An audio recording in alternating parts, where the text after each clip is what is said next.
Missing cerveza. It's time for the beer podcast, Morty.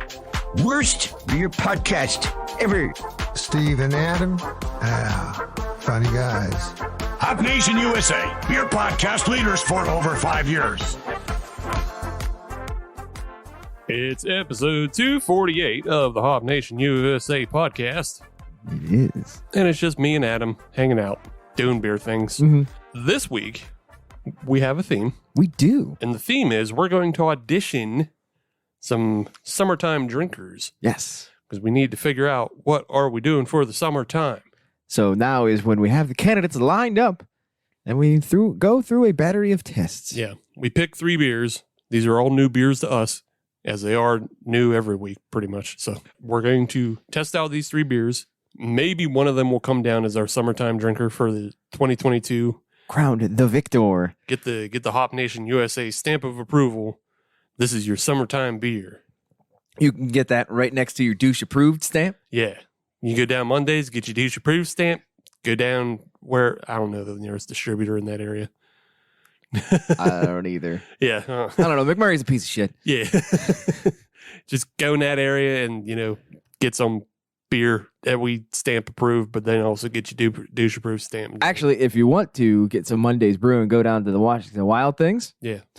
Because they got some collaborations going on with the Washington Wild Things. Oh, fun. So you can get some Mondays at the ballpark. Right. Well, check that out too. Mondays isn't on this show though. No, but hey, we'll shout them out. Yeah, we'll shout them out, but they're not on this show, so they're not in contention. And you know what? We'll actually shout out an actual baseball team here in the area. Oh, yeah. Because we're not going to talk about that other team. Yuck. That is the proper response, Steve. Yes. Yeah. But our first contender for this episode to find out the summer drinker of 2022. It's a new brewery, and this is to the area. Yes. And that's why I brought it on, because, this is 2022, so you got to go with hype and FOMO. You got to check out hype and FOMO. You have to enter it into the equation. That's true. And so maybe everybody this summer is going to be all about Dewey beer. Dewey beer. From near Dewey Beach. In Delaware? In Delaware, yes. Nice. Was that the Blue Hen State? I don't know. Oh, okay. It's the tax haven state is what it is. It's the Shell Corporation state is what it is. But Dewey beer is new to our area, but they are pretty hype and people love them a whole bunch. Mm-hmm. So I picked up a beer that I thought spoke to me on a Western Pennsylvania level. Yeah. It is called the Hot Sauce Sandwich. And the only reason why it speaks to me is because of the label. It is a pretty sweet label. It's definitely like a 70s throwback, like art style. And it has a bunch of, it appears to be hot sauces, but it could also just be condiments. Right. Yeah. And they're all in a race. That is very familiar. It's just very familiar, iconography for us. So, yeah, I'm okay with the hot sauce race. See, I was going in a different direction with the anthropomorphic hot sauce bottles or condiment bottles. Mm-hmm. I was thinking it looked like the old timey, let's all go to the intermission. Let's all go to the Yeah, it could be that too. Mm-hmm. Yeah. And get ourselves a snack. Right, and that snack is a hot sauce sandwich. Yes. But the beer itself, and this is what Dewey is known for, I think, the most. They are known for their IPAs and their decimal system. Sure. And this is a 8.5% IPA. How much? 8.5%. Okay. ABV. All right. Yeah. I was going to flex on some nerds with this. Yeah. So it's a little big. Maybe it's too big for a summer drinker. But it is hopped with Pacific Gem, Simcoe, and Mosaic hops. That damn Simcoe. Yeah. So I think Mosaic's going to do a lot of the heavy lifting on the bitterness and everything like that. Mm-hmm. But maybe we'll get some good piney boy notes. Piney boy notes. Yeah. There you go. There is no peppers or hot sauce in this. No, which is kind of disappointing. This is the common complaint I have with like bullshit IPAs in that they're always like, it's hot sauce sandwich. It's $60 nachos. And it's like, you don't have any of those things in there. Right. Don't call it food that's not there. Yeah, don't use that. Yeah. Don't try to draw me in with something like that. You make it confusing enough because then there's enough beers out there that have all the shit in it that they talk about. Right. I don't need this added pressure Right. in my life. Yeah. Don't call it hot sauce when pepper beers exist. Right. And then you don't have peppers in it. Also, why is the red bottle out at front? Because he's winning. You think it would be in the back because then it would have to catch up. It's hot sauce, not ketchup. I don't get the yellow one. The yellow one is what throws me. See, that one might be. I was thinking some sort of like a mustard-based barbecue sauce from like Carolina barbecue. But I think you have to go. They're all hot sauces. So then that's maybe like a pineapple or a mango habanero. What's the one that Yellowbird makes? They make a good yellow one. Not sure. I know they do. Actually, I just like Yellowbird. Yeah, general. I do like Yellowbird. Their blue agave sriracha is pretty decent. I have not had that one. I also like the ghost pepper. The ghost pepper is much better. But yeah, the yellow one is what throws me and makes me think mustard. Or maybe it's a hot mustard. We don't know. It might be. I don't know. That looks like a relish. This one here in the back, that's like banana pepper sauce. yeah, that's a light duty hot sauce. Yeah, that one goes on your Chicago dogs. Yeah. You know what? If we're gonna have Chicago dogs, we should have a beer with it, like this one. Sure. Let's pour it up. Yes. This does not look like a hot. What was that? A hot sauce sandwich? Yeah. It doesn't look like one at all. It looks like a beer. Yeah, it looks like an IPA. False advertising. It's cloudy. It's hazy. It has a decent head to it, though. Yeah. Nice fluffy head on it. Yeah, the head is very fluffy. It's very white. Mm-hmm. A nice kind of tight pack of bubbles, but also it has like the big ones as well. I wouldn't be surprised if there's a decent amount of wheat Could be. in this. Could be more than likely. I mean, if it's a 8.5 fucking giant IPA nowadays, Mm-hmm. it probably includes some wheat or oat somewhere. Or oat. That's right. Along the way. We won't disparage against our oat friends. The nose is fresh. It is. It doesn't jump out at you, though. No. I'm getting mostly mosaic, as I suspected. Mm-hmm. Mm-hmm. And also, I'm having trouble smelling properly. Like in general? Well, I just washed my hands. Oh. The soap I used Oh, yeah.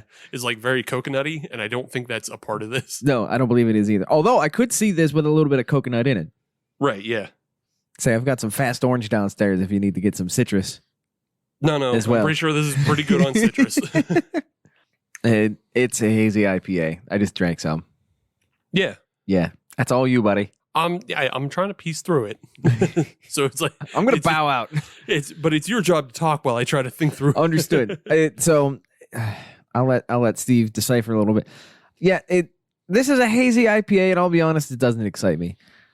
That shouldn't surprise anybody because these beers don't excite me to begin with. Yeah, This doesn't, and honestly, I don't know that this is that exciting of a beer.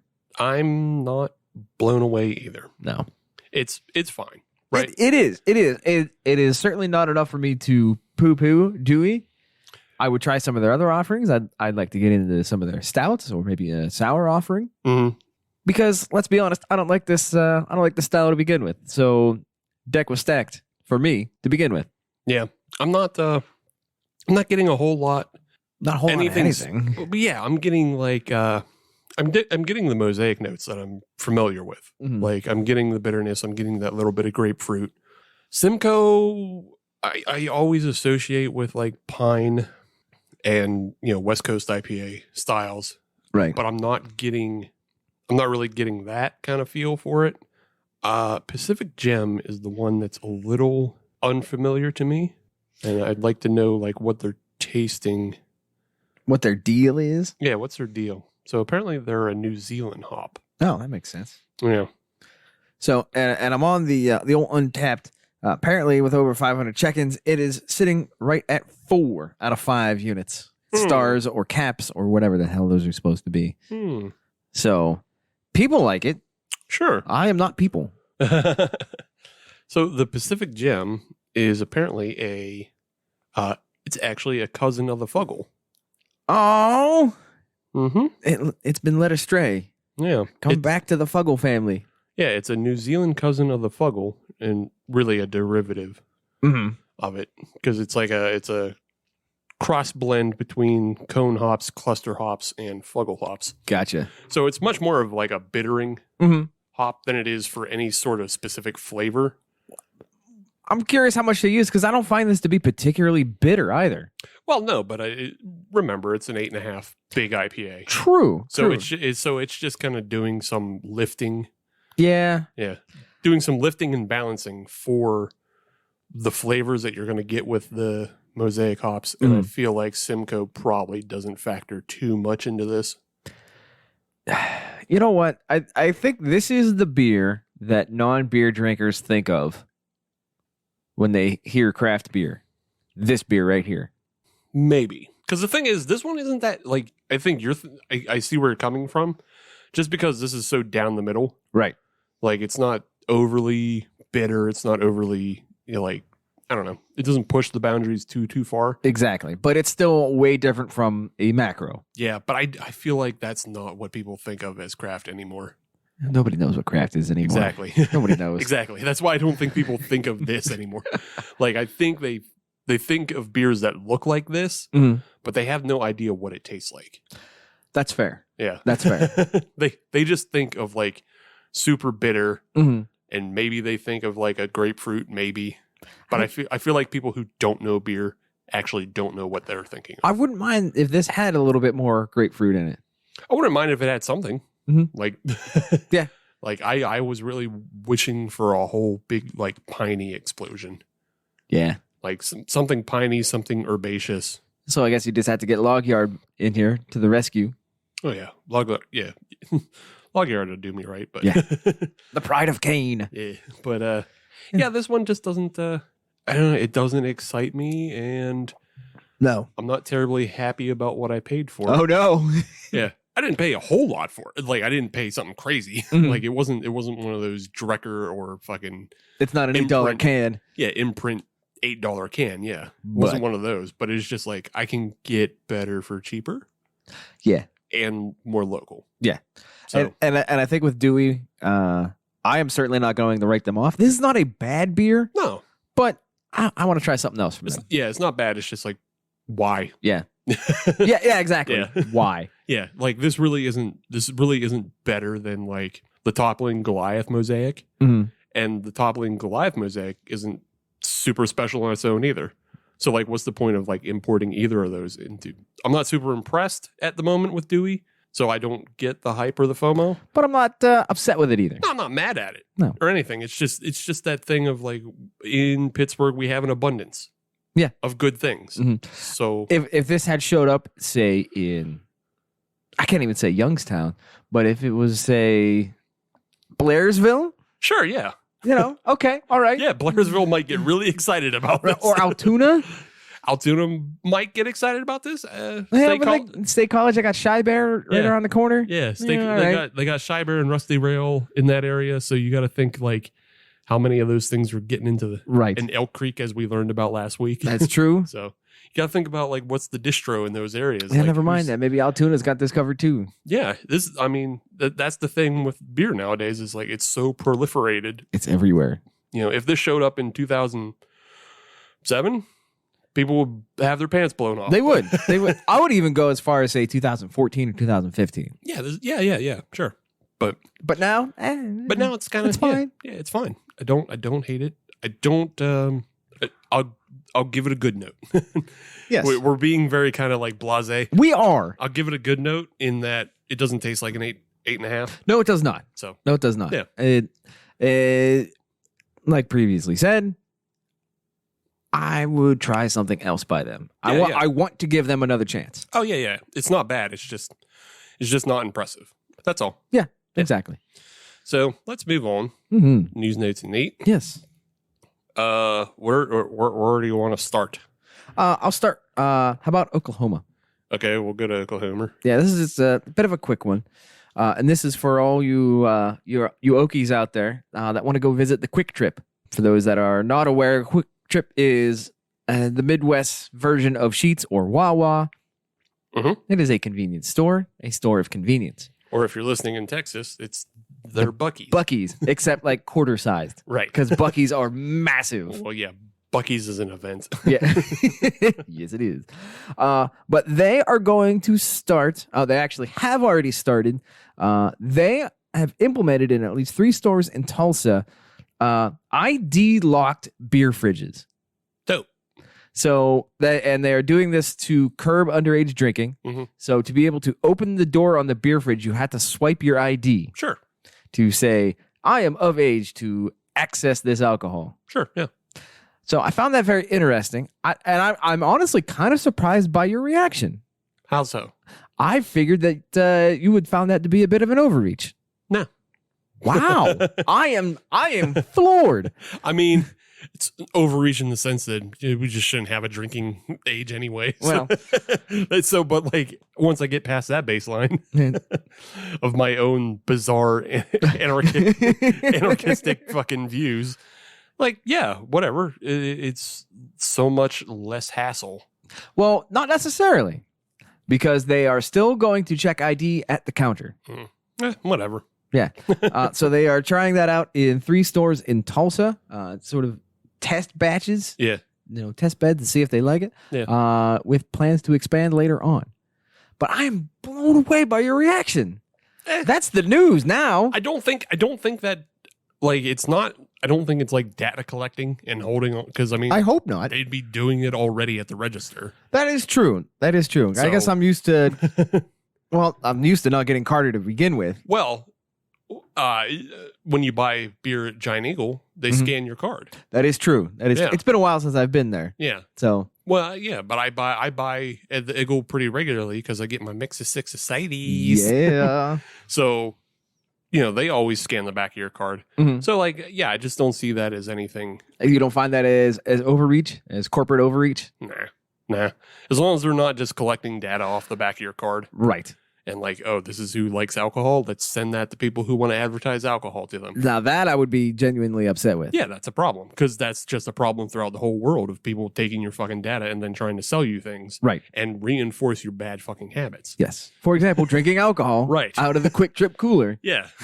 Sending you coupons or showing you ads to remind you, hey, go pick up that 6-pack of fucking Mike's Hard Icy Blue Razzmatazz. So apparently how it works is you swipe your card and then you choose which door you want to have open. Mhm. So like, I would like to open door number 3. Boop. Yeah. I've seen similar technology in a way. Okay. And they're like, I think it was like tested at a 7-Eleven maybe, but they're coolers that show you everything that's in the cooler. I have seen that before. Yeah. Yeah. So that's like, and that also might have been tested at Sheetz as well. Ah. Or Wawa, one of the two. If it was Sheets, it would have been the one again in Altoona. Tuna. They're getting a lot of press this episode. Twice now. Nobody said Altoona twice in an hour. Not even people from Altoona say twice. We're putting the 2 in Altoona. Yeah. But yeah, it's an interesting technology. And I think it's worth, I mean, they'll test it now and then maybe it'll go into like one of those goof ass Amazon stores. Where it is unmanned. Yeah.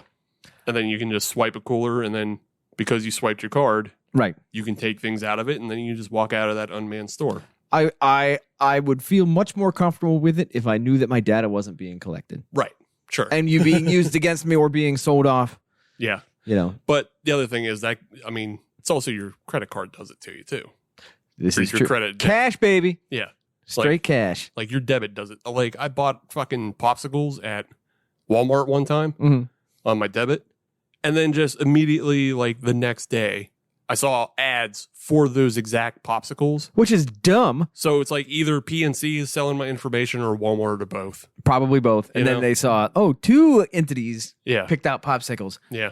and then spray you with popsicle ads. Right. Which is dumb because you already bought the popsicles. Yeah. And they tie it to the email that is on my Instagram, which is the email that is tied to my card. And, Mhm. so it's just, I don't know. We live in a hellscape. So let's move on to how it gets worse. Oh, good. But also funny. Oh, good. Very funny. Okay. So we had that segment not too long ago where we just bashed the shit out of NFTs. Because they deserved it. Right. And it was because Bud was launching Mm-hmm. another round of their own NFTs Right. of like musical artists but nobody's ever fucking heard of. Mhm. But they're like, hey, you can get NFTs and then like have a Zoom call if you get the lucky one. The super gold. Yeah. Or whatever the devil it was. Yeah. If you get the gold one, then you can have a one-on-one Zoom call with your favorite artist, I guess. Your favorite artist of these 12 that we pre-selected. We'll talk to ones that you actually want.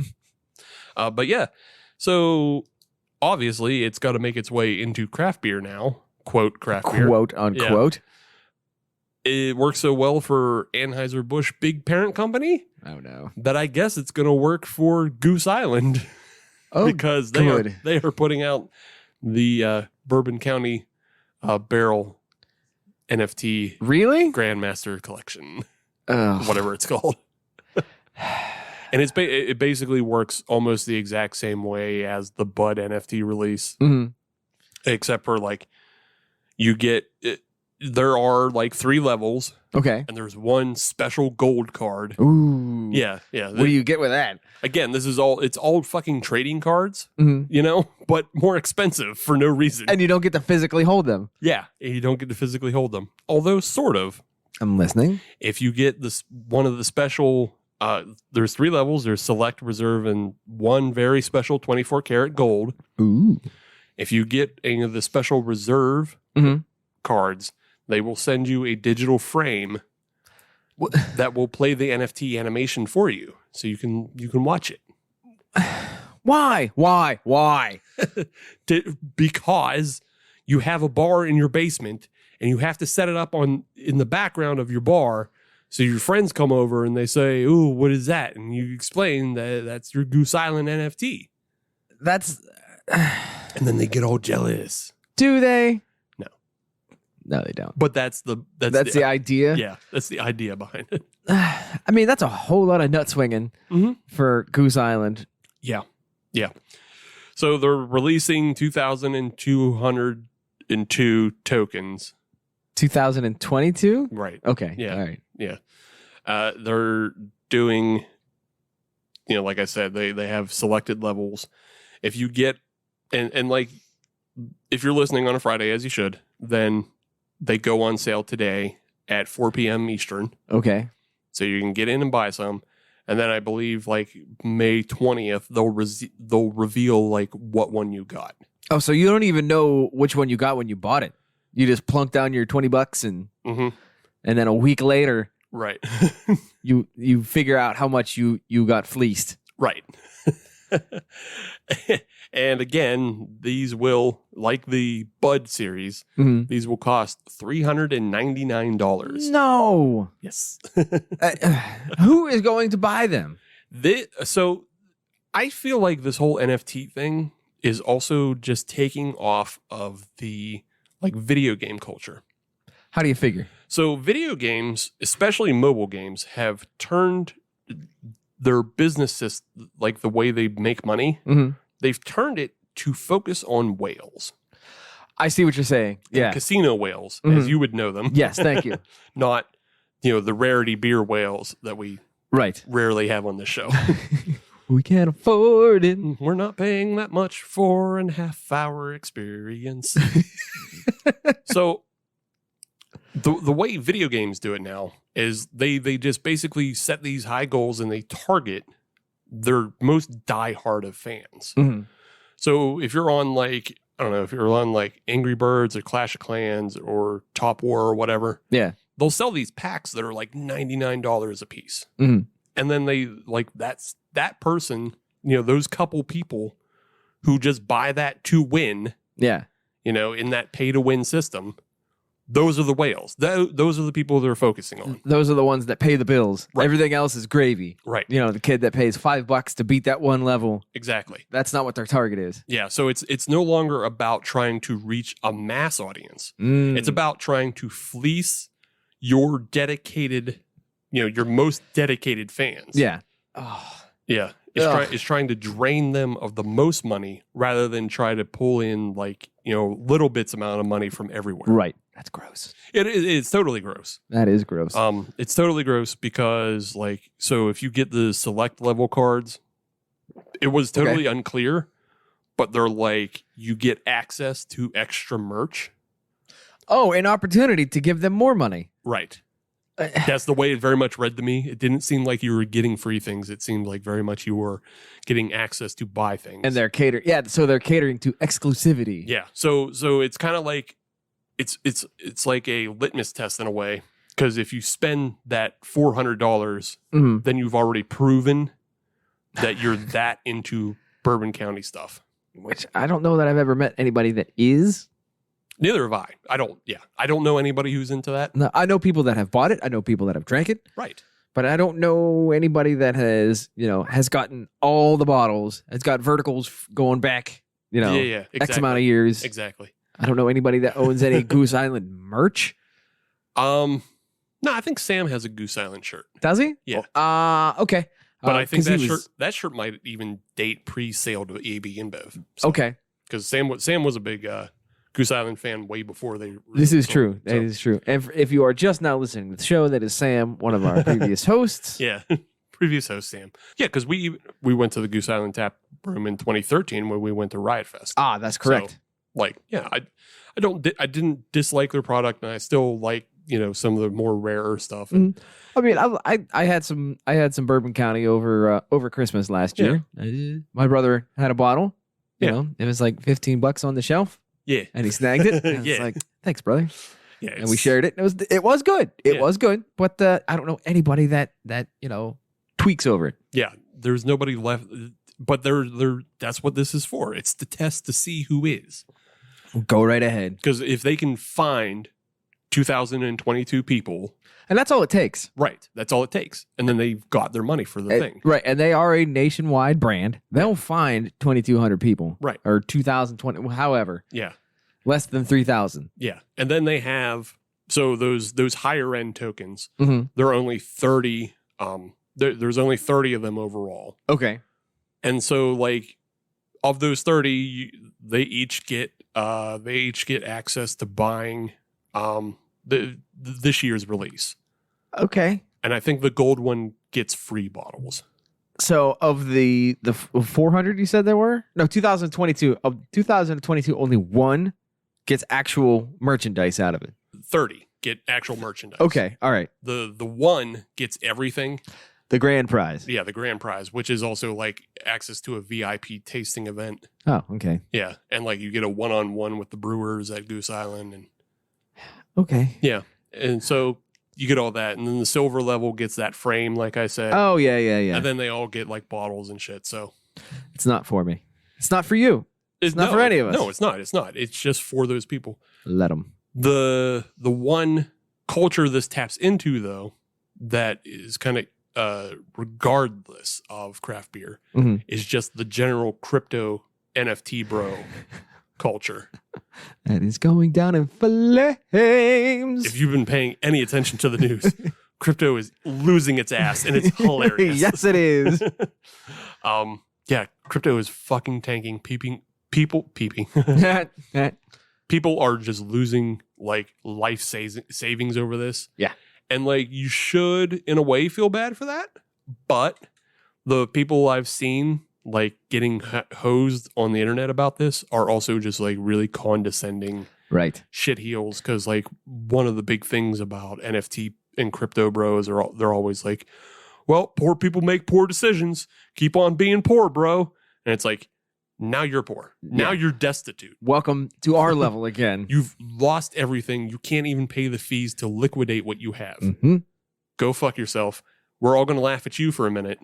And but you then- deserve it. Yeah, but then maybe we'll figure out a way to regulate this. Right. But Yeah, they figured out why there's a reason there is regulation. yeah. And then like you have this culture that's being pandered to by Goose Island, by AB InBev. Mhm. And they're obviously trying to make some money off of those people. Absolutely. And I don't know if they're banking on them being the main contributor to selling these tokens or not. Right.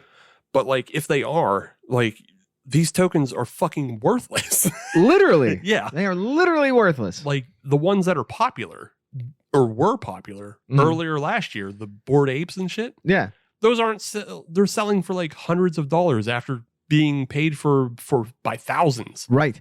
And that's the other thing. Yes, it is still an NFT, but after this whole Goose Island thing is done, who's going to rebuy them? Yeah, Exactly. You know, who is going to say, "Oh, I was 2023 on the list. I just missed out." Mm-hmm. So I'm gonna buy this NFT for an extra $500. Yeah, nobody's going on OpenSea and like claiming the tokens. Right.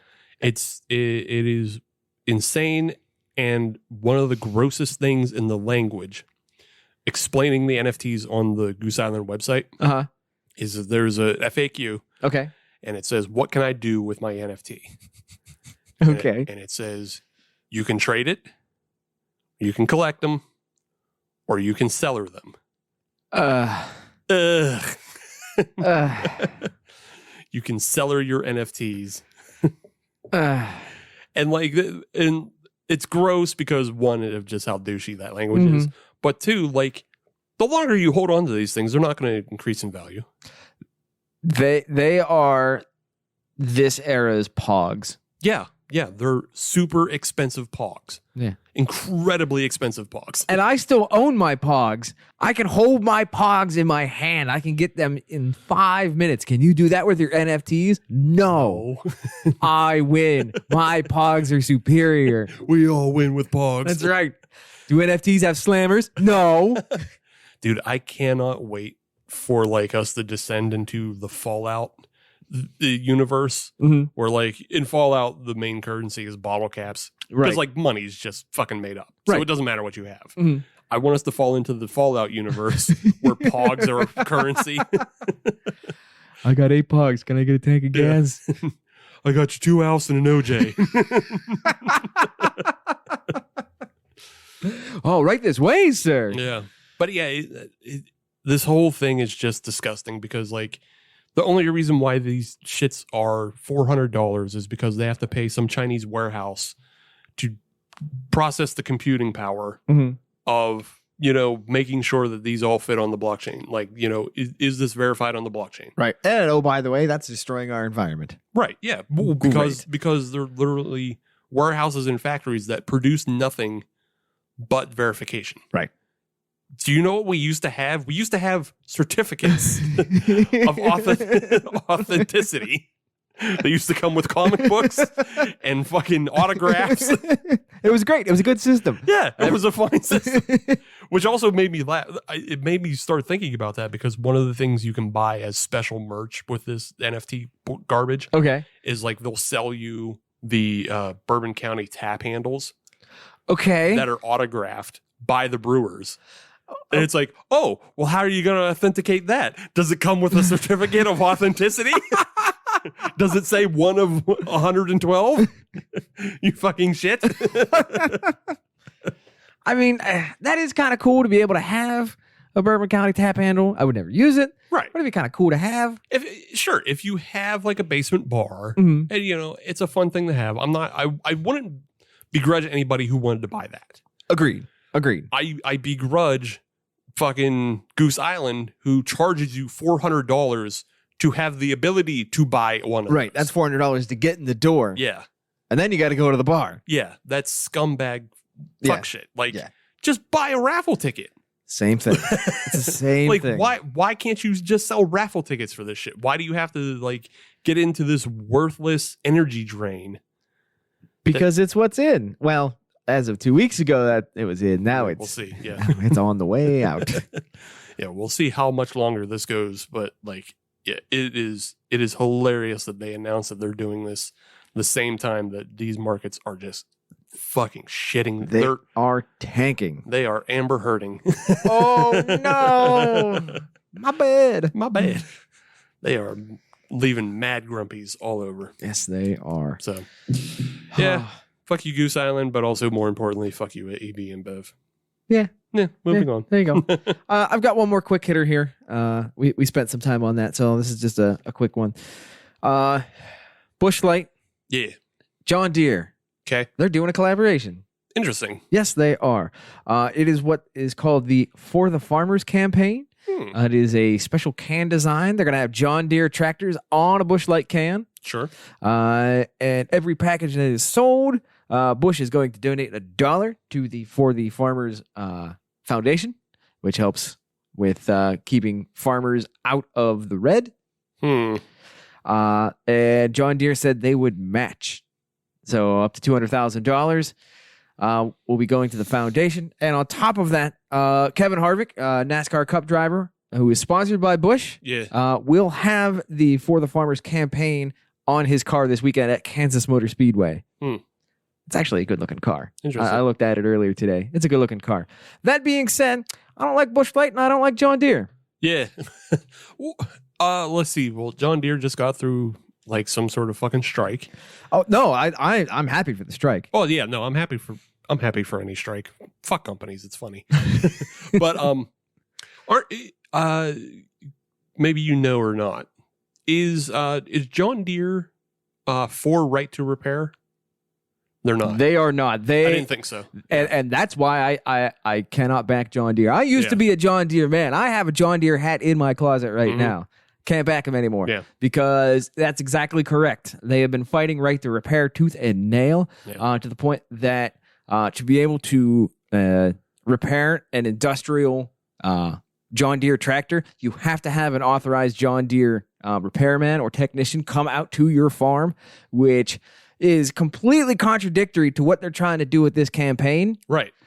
Because if a farmer's tractor is down, they can't make money. Yeah. And they got to wait, days for a technician to come out and go, boop, boop, boop, done. Yeah. They got to wait. They have to pay, I'm sure, an exorbitant, like however much they gouge you. Because it's the same thing as like Apple products. Absolutely. Apple used to gouge you, just like charge you $30 just to be able to speak to somebody.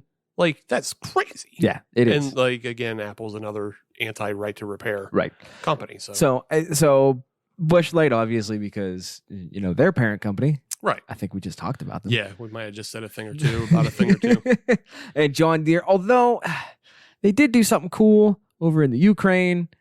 Okay. Because they remotely disabled a whole bunch of John Deere tractors that were seized by the Russian army. Yeah, I was very conflicted on that one. Yeah, that's super conflicting. I don't like that. Just because that shows they can do that anytime. Right. It's like, okay, this one time you did it for good. Right. You did it for good this time, but then the next time when you want to starve out farmers. And also just another, I didn't read enough about this story and, get into it, but you said like John Deere is willing to match up to 200,000, right? Correct. So at most 400,000 can go to this farmers thing. Farms are way more like, and they're already subsidized by the government a lot of the time. Right. So like what does this 400,000 really pay for? Does it pay for like legal fees? Does it just pay for people? I don't think it's a direct payment or anything like that. To work at that foundation. That I don't know. Right. I don't know. But the race car looks nice.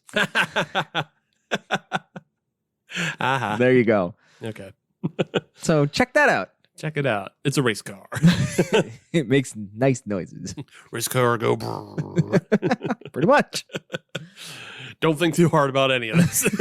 Man, this is a really down segment. We're beating up everybody. Well, it's not it's way darker news that out there. There is. Yeah, we're on the lighter side of, we're on the lighter side of shit-heeledness. It's just, this is what happens when an empire collapses. Everything's bad and wrong. Let me get my fiddle.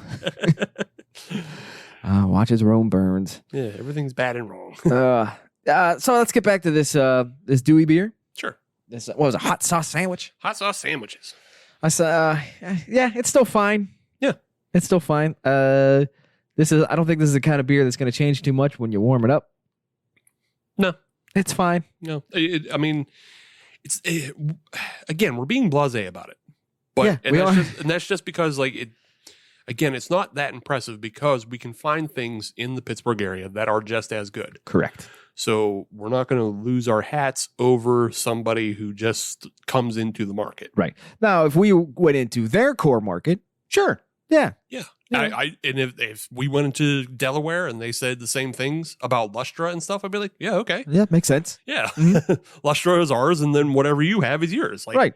Like, I understand when people get, hypey and FOMO-y about imprint and shit. Yeah. Because we don't really have a glue glop in our area. No, Grist House will approach that at times, Grist House and Cellar Works, they do some gloopy stuff. but not to the degree of a, Yeah. you know, They don't make it's not their bread and butter. correct. Whereas imprint, it's their bread and butter to be glue glops on bitch. Right. That is what they are known for. Yeah. That is, yeah. Yeah. So yeah, I mean, Union Brothers also does some glue glops. Their sauce, yeah. Yeah, yeah. So yeah, it's fine. But again, the hot sauce sandwich is it's not blowing me away. I don't dislike it, No, absolutely not. and I think it's okay as a summer drinker because you don't notice that it's 8.5. That is a bit of a dangerous thing, though. Yeah, and if it's fresh and the IPA profile isn't crazy, No. so even though I wanted a bunch of pine and Simcoe, it doesn't blow your palate out completely. Which there is something to be said for a summer drinker with that. Yeah, So if that's the theme. I think this would be a good summer drinker in Delaware. Yeah, so it's one of those, you have to reframe it for the theme, Right. Keep this in mind. Mhm.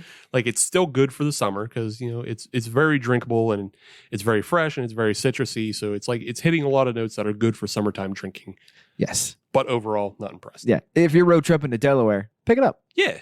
Yeah, if you're in Delaware, if you're a Delaware tap room, if you're taking Amtrak down to Rehoboth, Down Rehoboth. yeah, you taking Amtrak down to Rehoboth, you take us down to the beach with you. Makes sense to me. Or, Dewey Beach because it's right there. They are side by side. Yeah. So, all right, let's take a break. Let's get another beer. And we're going to, we had talked about traveling a little bit. Mhm. Let's talk about that a little bit more. First Sip Brew Box is a one-of-a-kind subscription service for craft beer lovers based right here in Pittsburgh. Every month, First Sip will send you a box full of craft beer enthusiast essentials, including t-shirts, glassware, and even food. Right now, our friends at First Sip Brew Box have an offer for you. Just sign up for a 3-month subscription and get your 4th month free. Just enter the code HOPUSA when you sign up at firstsipbrewbox.com. That's HOPUSA at checkout to get your 4th month free at firstsipbrewbox.com.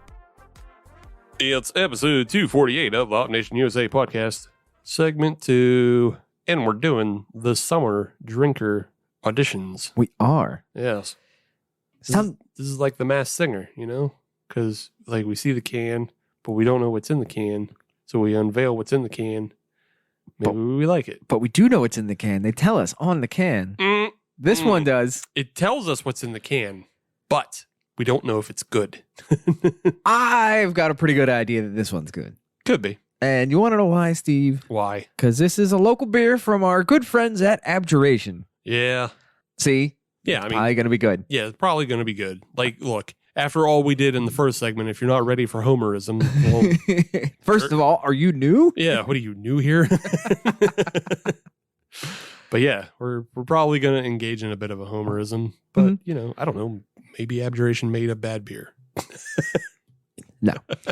No, I'm not taking that bet. I don't know. But this is their Honey Kolsch version 1.0. So this is a new one. Yeah. This is a new one.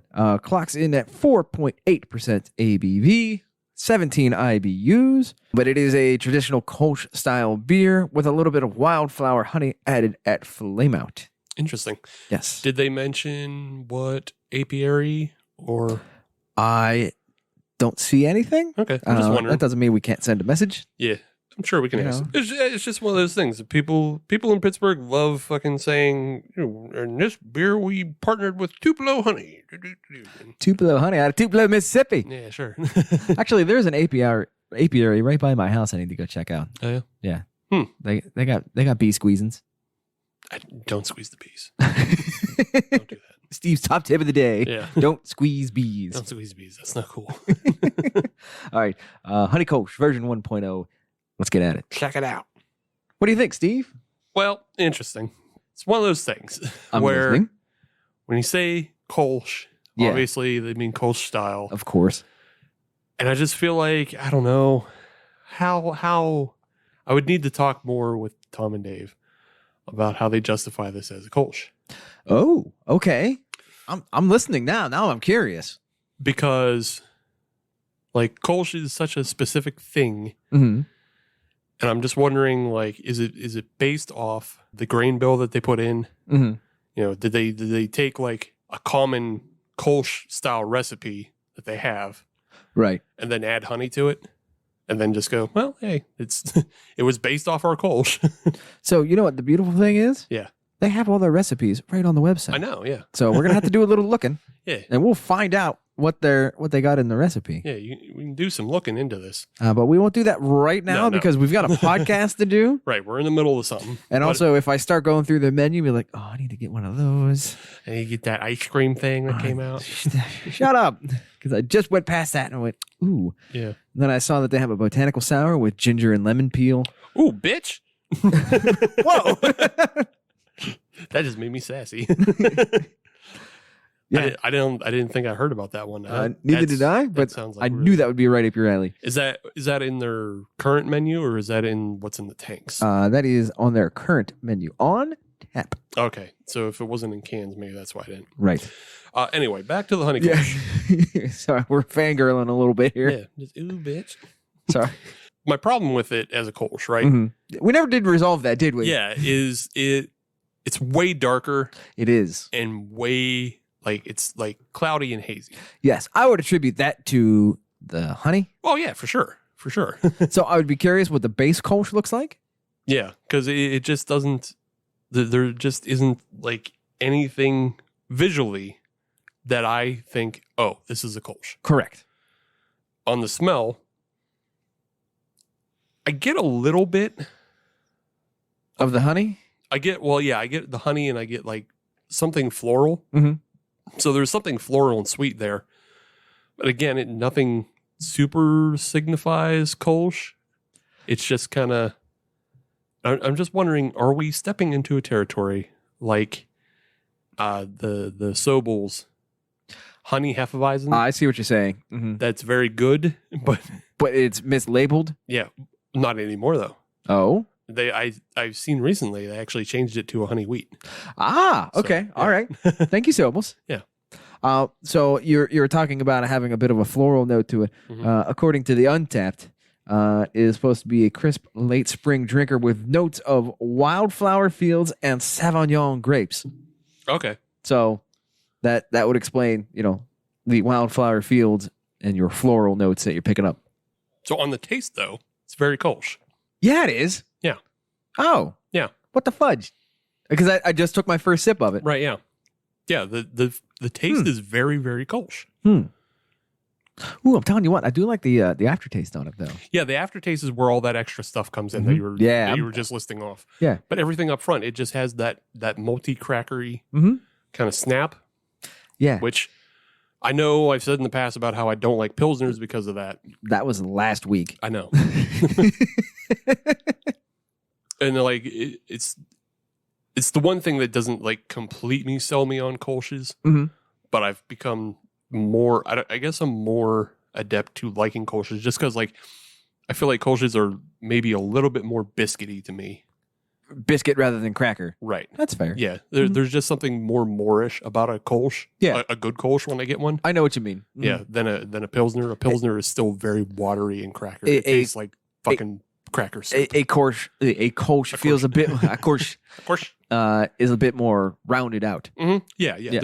Yeah. There's just something bigger and rounder Mhm. about good Kolsch's that I've had. Correct. Like the Reichdorf, like this one. Mhm. Like there's a big roundness to it. Yes. And like this is surprisingly tastes a lot like a Kolsch, but it has just like tiny little notes of sweetness and Which and I think that makes it for a really good summer drinker because it's sort of like a cologne. It needs to be discovered rather than announced. or yeah. You know what I mean? This is not Jacquard Noir. Yes. It's just a couple little dabs at the end that gives you like hints of something else that makes it stand out Mhm. from what you would normally associate with Kolsch and Kolsch style. Right. This is actually very similar to the one that I had from Pipeworks that was made in conjunction with that apple, with the bee cider Oh yes. cidery. Mhm. Yeah. It's very similar to that one because that one, I think that one was lighter. Okay. overall on the taste, because it was also just it was lighter as a beer too in color. But that one had a lot of the apple kind of sour and snap notes at the end of it. Okay. Just like this one. So I think this would be a very good beer to try to convert somebody over from the macro side. Yeah.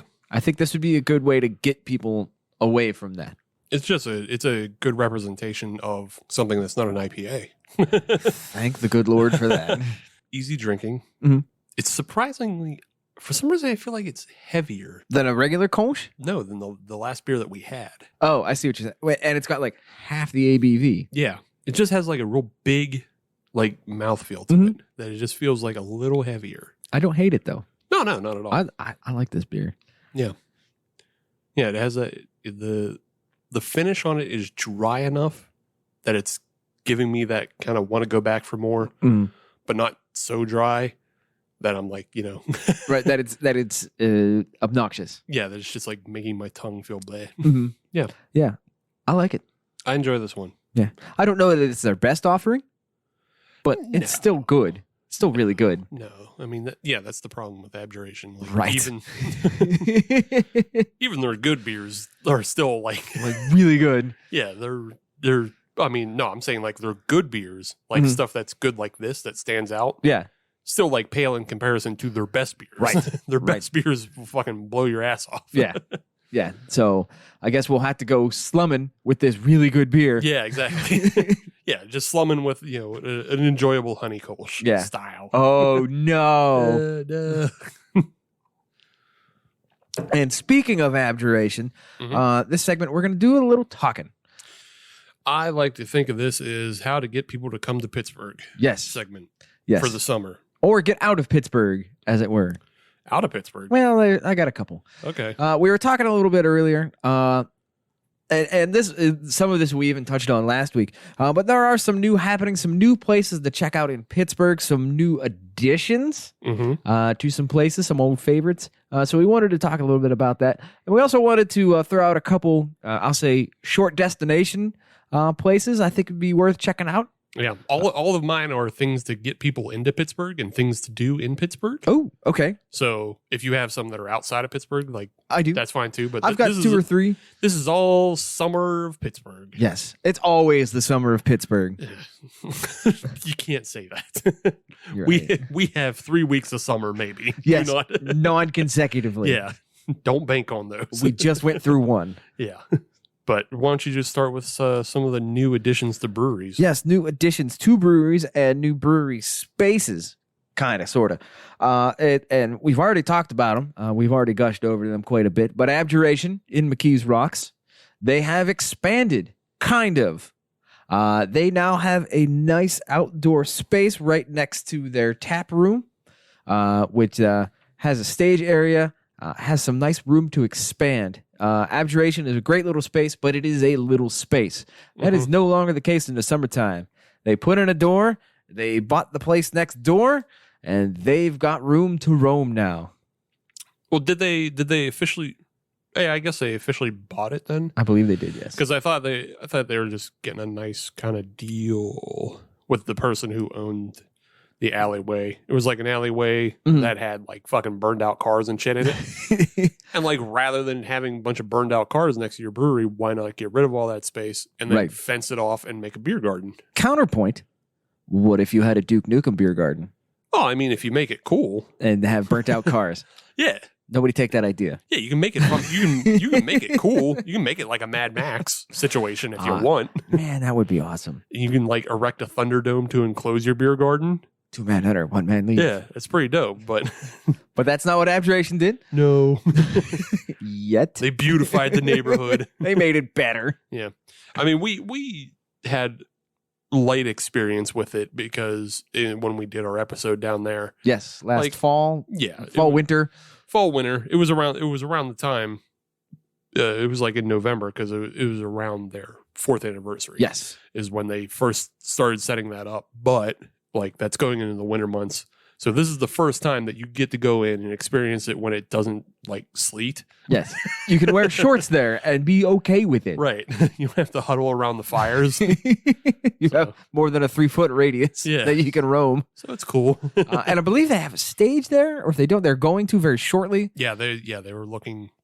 Again, when we did that episode, they were telling us they were looking to, set up a stage and bring in musical acts and just get a lot more going for it. They also painted the fence. Yes, they did put a very nice large logo on the fence. Yeah, great big sign so hey, this is where Abjuration is. You can't miss it. Yeah, I like that a lot. I do too.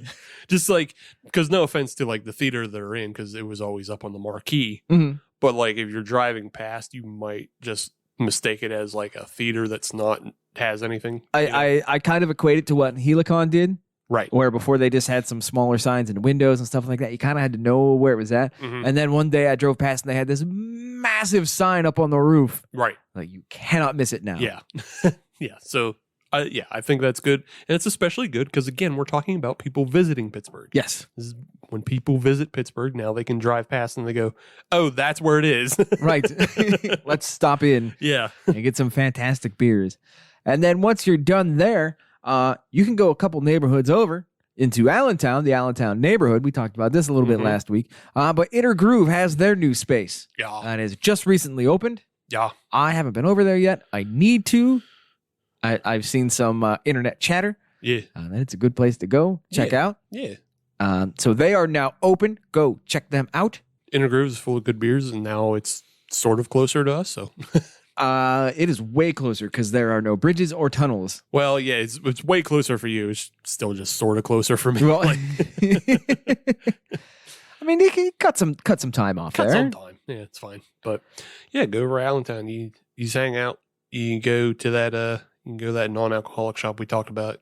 Maybe you can go over for a sip. Oh yeah, Say hi to Dennis. go get some swag over there. Yeah, get a jelly or a jam. Perhaps both if you're into that. But Golden Age, which is in the former Enix brewing spot down in Homestead, they have a very nice little side yard as well that they've zhuzhed up a little bit. Yeah. I know they've had DJs and musical acts in there come this spring, but I think that's going to be a good place to go. That'll be a good real place. Good place. I think that'll be a good outdoor space. Along that line, Sly Fox, that outdoor space. Because again, that's another one we visited in the damn winter. I know. We really need to plan that better. Yeah. Well, that we were invited to that one. Yes. Yes. Yeah, the Sly Fox space down at the terminal building. That is a cool little spot. That's a huge outdoor spot they have, and it's not burned out cars, but it's graffitied trains, so that's something. On purpose. Yeah, on purpose. Yeah.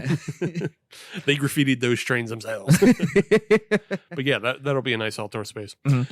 There's another space coming. Okay. And it was announced, and it'll go kind of hand in hand with the Travelers. I'm listening. So Voodoo, yes, is opening space number 35 or whatever. Third in the area. Yeah.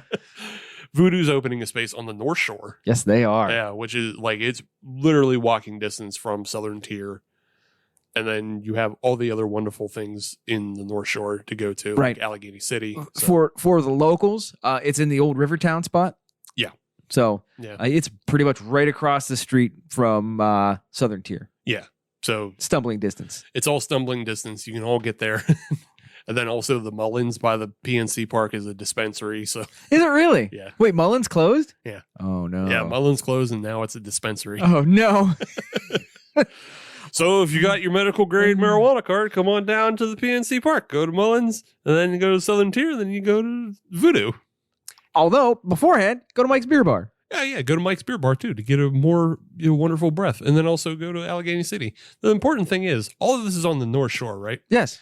And the new destination, like a lot of these businesses, might start seeing more business because the new thing opening up is the Landing Hotel at the casino. That's finally opened up this summer too. Is it really? Yes. Okay. It's actually been a minute since I've been down that way. I knew they were thinking about maybe constructing something someday. Yeah. But I didn't realize it was here. Right. Yeah. That's awesome. I think they're actually just doing like a job fair like this weekend to hire people. So it's going to be soon. Excellent. I'm just wondering like how much did Voodoo like know where they're just like, oh, we better get this place open. I mean, to be fair, it's going to be. I'm surprised the space was open as long as it was. Obviously, the pandemic had something to do with that. Right. But somebody had to slide in there. Oh, yeah. Yeah. I mean, and Voodoo is prime for that. Yeah, for all of the, I mean, even though we don't talk about the Pirates, people still go to the games. And that's fine. But then also there's the music venue, Stage AE. Right. And Heinz Field and the Science Center. It's all in the casino. Like, all of that shit is right there. Yeah. They'll make money. Yeah, it draws people all the time. Mm-hmm. So, like, yeah, the people staying at the hotel, if you have reservations set or whatever, if you're coming into Pittsburgh and you're going to do some gambling and go to a Pirates game, make sure you go on down that street walk. You get some Voodoo, get some Southern Tier. Or go the other way and go up to 412. Yeah, go 412, you go into the War Streets. And Oh, yeah. I always forget about them. Yeah. And I feel so bad about that, too. Yeah, there's Beard's Pub and 4 Points are up there. It's all around. It's happening. It's all around. It's all full. There's nothing you can't find. I mean, you got a dispensary, you got oodles of breweries, and some sort of baseball team. Yeah. You got pierogies. You got weed. You got beer. What else do you need? You got casino. How many vices do you need? Pittsburgh on the rise. Pittsburgh, Vice City. Kind of, yeah. Kind of, yes. Yes. Man, I feel that we need to have some sort of Hop Nation North Shore tour. Sure, right. Can we buy one of those duck boats? Yeah. I mean, I'll put on a captain hat. I would love to do a Hop Nation duck boat tour. That is just me slurring and like, hey, you see that fucking place over there? I feel that there needs to be release forms beforehand. Hey, Yins ain't gonna tell nobody what I say up there, right? This is between you and me. Yeah. Put your phones down. Don't be recording. Be cool. Be cool. Be cool. What's the matter with you? Put your phones in these bags. Bloop. Throw them into the river. Yeah. You get those back. Come back to those later if they float. Just attach a gallon jug to it on a string. Now he's going to go to the Pirates game. We're going to hang out, see if we catch a ball over the fence in the water. And we'll go up to the dispensary. We'll get some dabs. Man, that'd be a day. Yeah, right. There has to be a way to curate all of that. I'm sure. You just got to have the money and the know-how and the will to do it. That's all. I have none of that. Same. So let's move on to other things to do in Pittsburgh. Yes. Landing Hotel, like I said, is opening. Mm-hmm. There's something else in Pittsburgh that is opening this month. Is it Randy Land 2? No. Oh. It is Kayak Pittsburgh is opening a new launch. Oh, where's that at? The new Kayak Pittsburgh launch is at the James Sharp Landing, a walkable distance from Dancing Gnome. Oh, okay. Yeah. All right. The new Dancing Gnome. Yeah. By the way, come check out the new Dancing Gnome. Right. Yeah, exactly. That's the tie-in. There's new Kayak Pittsburgh and there's new Dancing Gnome. It's like literally the Dancing Gnome. Like there's the train tracks behind the Dancing Gnome. Yeah. Just cross the train tracks and go to the water. That's where the launch is. Oh, wow. Yeah. So you get a little bit in Dancing Gnome. Yeah. Cross train tracks, just go rent a kayak. And then float on down the river. Yeah. Paddle around the city. That Go would be over to the Pirates game. See if you can catch a ball going over the fence. Oh, hey, you know what? Now I'm having a thought. Like at least one. Yeah. Why is there not a river tour for the breweries? Because now you can do that because you can start in Sharpsburg, launch off from Sharpsburg and go to the North Shore. Go to the North Shore, hit all the ones we just talked about. Yeah. Go around the Horn, hit up Sly Fox. Yeah. And well, okay. So here's the thing, this was something else I had on my notes. Okay, is that if you have money, yeah, yes, if you have money, there is a boat launch at Station Square. There is, and that boat launch is part of the Freedom Boating Club. I don't know what that is, but okay. I will explain. Thank you. The Freedom Boating Club is for people who have enough money who want to do boat things. Yeah. But not enough money that they want to own a boat. Okay, all right. I can support that combination. Yeah. So for like $4,000 to $5,000, Okay. a lot. Well, okay. But not if you're a boat person. Yeah. If you're thinking about boat shit, then you have this money. But for $4,000 to $5,000, it'll get you membership to the Freedom Boating Club, and then for like $350 a month, that's like your monthly fee, Okay. and that covers like insurance and everything for the boats. And basically, it's sort of like an Airbnb for boats. Oh, okay. They have a fleet of boats down at Station Square, Ah, and you okay. just hop on and take one out. You know, I wouldn't hate that as a boat person Yeah, because you know what? You don't have to pay for the boat. yeah, You don't have to deal with all that crap at the beginning and the end of the year. You don't have to worry about storing it. right. Okay. Yeah, it's not the worst thing in the world. No, it's not. No, if you've got that kind of money laying around, Yeah, jump on it. and like they have like 12-seater pontoon boats. You go on down, you get pontoon boat, go float in the river. Go tuning around. Yeah, go over to PNC Park, see if you can catch a ball coming over a fence. I mean, I'll be honest. I don't have a desire to do that, for an entire summer. Yeah, But if I had a friend yeah, who wanted to do that, I'd join them. yeah. If you have a boat friend, tell them about this. Everybody needs a boat friend. Yeah. Hop Nation tip. But I mean, this launch is very close to the Sly Fox, which is why I brought it up. That makes a lot of sense. Yeah. Yeah. But yeah, I think what you're alluding to earlier though is like, why isn't there like a kayak tour that you can start in Sharpsburg, Mhm. get some dancing gnome and hitchhikers, Yeah. and then float on down, going down to the North Shore, Mhm. do those, and then float over to fucking Station Square, get some Sly Fox. Right. Yeah. Somebody needs to look into that. It's a good idea, but I just feel like because that Freedom Boating Club dock Yeah. is already there, you might not be able to. Yeah, you got to find a different. We'll slip them a fin. Yeah, you got to find a different embarkment for Yeah. your kayaks. We'll figure something out. Yeah, Now I've got an idea. yeah. We could make this some sort of triathlon Ah, with that East End's bike tour. Hmm. And I don't know what we'll do for the foot stuff with the running around. I don't know. We can hook up with the marathon or something. I think the running around would just be done in North Shore. Oh, there we go. Like you kayak from Sharpsburg Mhm. or swim, whatever. Yeah. You kayak, you do your water stuff from there to the North Shore. Yeah. Then you do your running around because there's so many like within walking distance breweries. Oh, shit. And then you bike up to Larimer. It's a good idea. Yeah. Somebody get at us. We're going to Full make of this good happen. ideas. It's an excellent idea. send them up fucking Penn and Butler. They hit all the fucking Oh, Lawrenceville breweries yeah. and shit like that. Oh, damn. Oh, that's a good idea. And then you cross the bridge Yeah. and then you're back in Sharpsburg. This is making all the sense in the world. Yeah. It's like some sort of Iron Man thing. I don't know how Pittsburgh Public Works would appreciate that. Tell them to shut up. Sending them to, a dozen breweries. Yeah. But that's their problem, not ours. It's the Super Trail. Tell them to shut up. Yeah.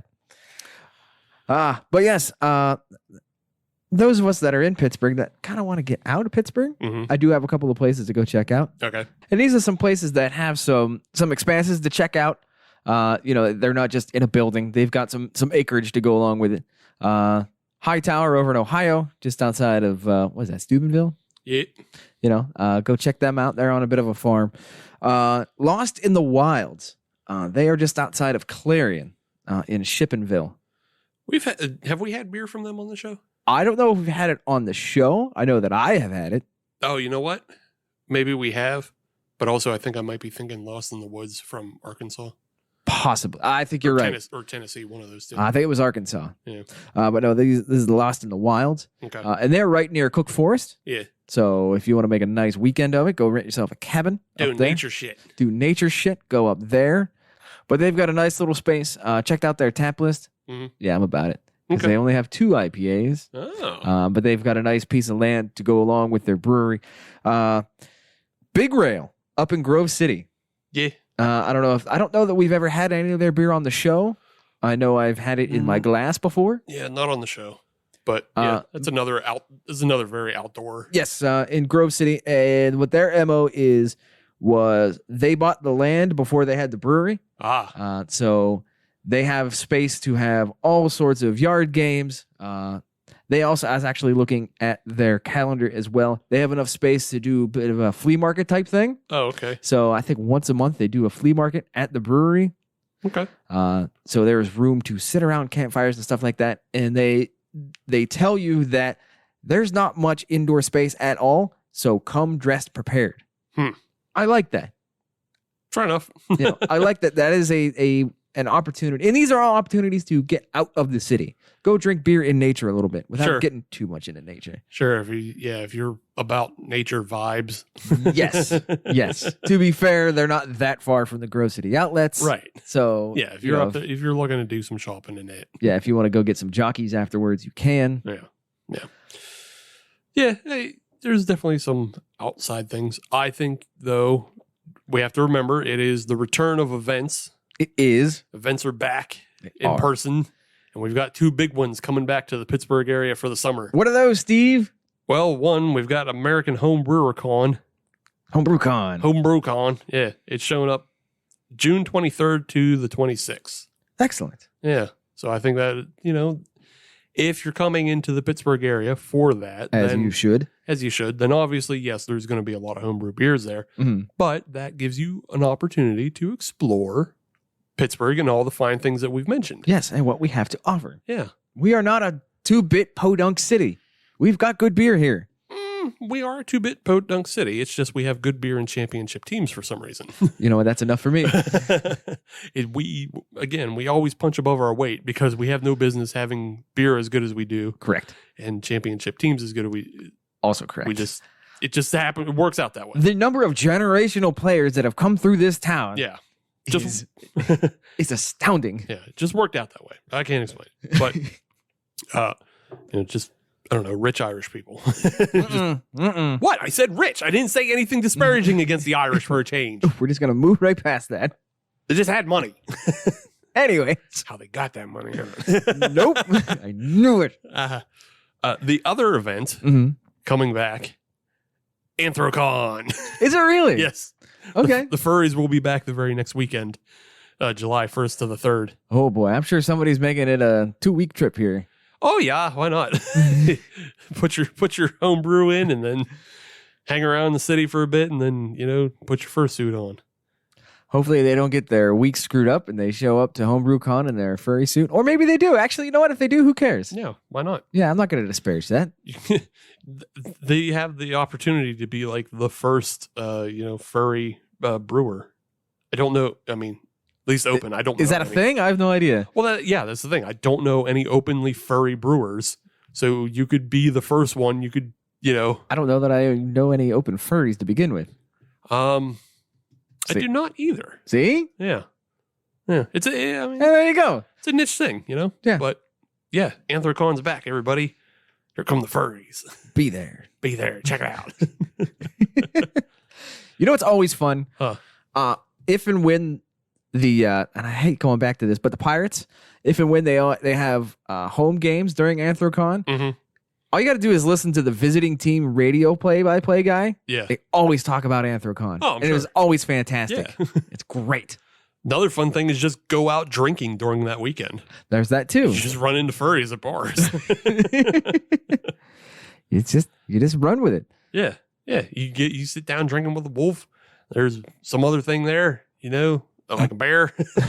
And then there's a wolf bear. There's wolf bears. Sometimes they make things up. Sometimes you run into a dragon. Sometimes you see a lion. It's a fun time. And you haven't even had your first beer yet. Yeah. You didn't even have to go to dispensaries. Which is now in Mullins. Yeah. That's going to be the best thing about weed being legal in the Pittsburgh area is now people are just going to be calling it dispensaries when referring to one. Yeah. I'm going to the John Eagles and then I'm going to the dispensaries. I'd never thought about that. Oh, no. I gotta go down to the dispensaries, get my dabs. Pittsburgh, you're such a silly town. Funny. What do you say we get back to this beer? Sure. This Abjuration, Honey Kolsch version 1.0. Visit Pittsburgh. Yes. Yeah. And when you're visiting, go to Abjuration. They make good beer, including this one. Yeah. I like this beer. It's a good beer.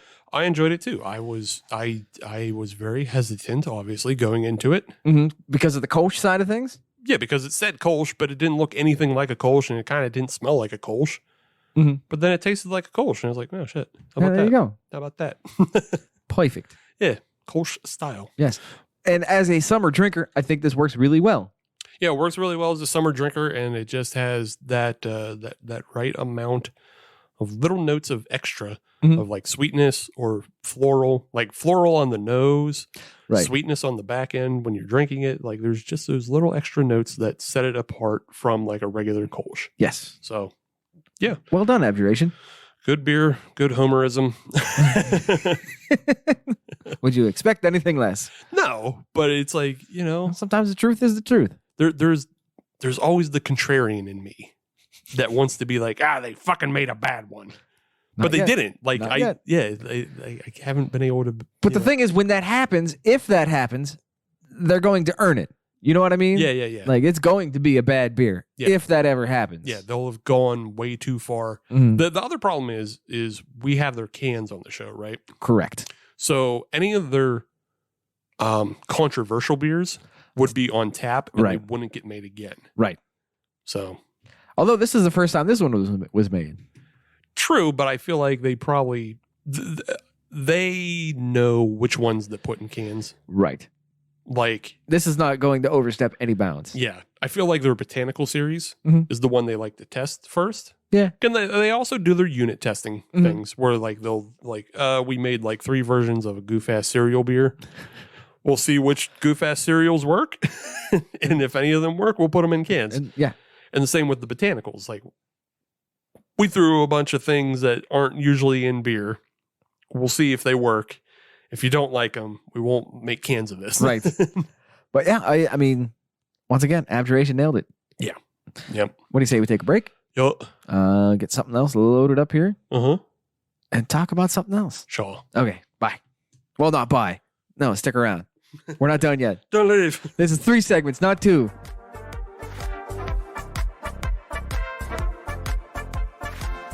Oh, hey there! My name's Ronnie, and I'm here to tell you all about our big plans for Anthrocon 2022 this year.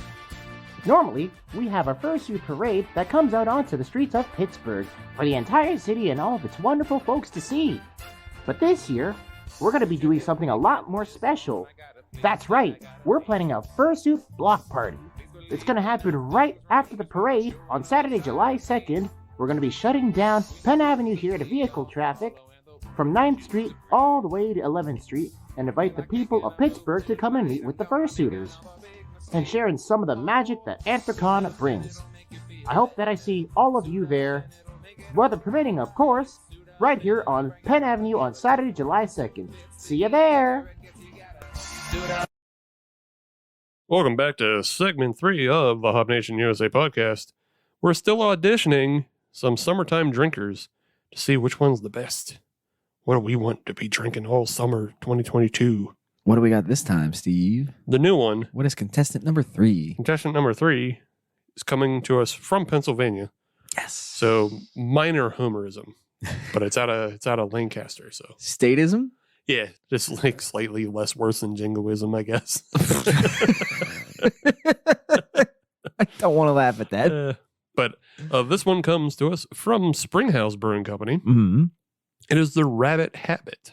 The rabbit habit. Rabbit Habit. They got a nun hair. It is a pina colada sour. I'm glad you just buzzed right by that. Yep. It's made with pineapple and coconut. Part of their artist series. Okay. And so the label art is by Patrick Thomas. All right. Yeah. There is no, well, I mean, could be a nun. It's like really melted if it's a nun. Oh no. Yeah. It does kind of have a Picasso meets somebody else vibe. Basquiat. Basquiat? Mm-hmm. I don't know what that is. He is an artist. Oh, okay. Picasso meets Basquiat is kind of what this looks like. So Okay. Well, let's see. You're the artist of the podcast. I am not an artist. Of the podcast, you are. But yeah, it is a nice looking pina colada, and it comes in at 5%. See, that's good summer drinking. That's why I picked it up, because like sour, meh, that can go either way. You can. Pina colada, Ah. summertime, Yes, very much. 5% summertime. Yes. So yeah, we'll pour this one up and see what's up. Like right now? Mhm. Right now. This has a lot of shit floating around in it. Yeah, but of the three, this is the one I would expect that the most. Right. Simply because of the adjuncts that are in there. The adjuncts and just the style, it's a sour. So Yeah. I'll admit I'm not too crazy about adjuncts right now. I'm just not crazy about like yeast suspended. Otherwise, though, it looks like it reminded me a lot of like lemon meringue pie. Mm-hmm. I mean, it's a Pina Colada beer. Right. It's supposed to look like this. It's not supposed to be crystal clear. Well, no, it's not supposed to be crystal clear, but I mean, It's not. All right, the floaties might be a bit much. yeah, you can take the floaties out. Yeah.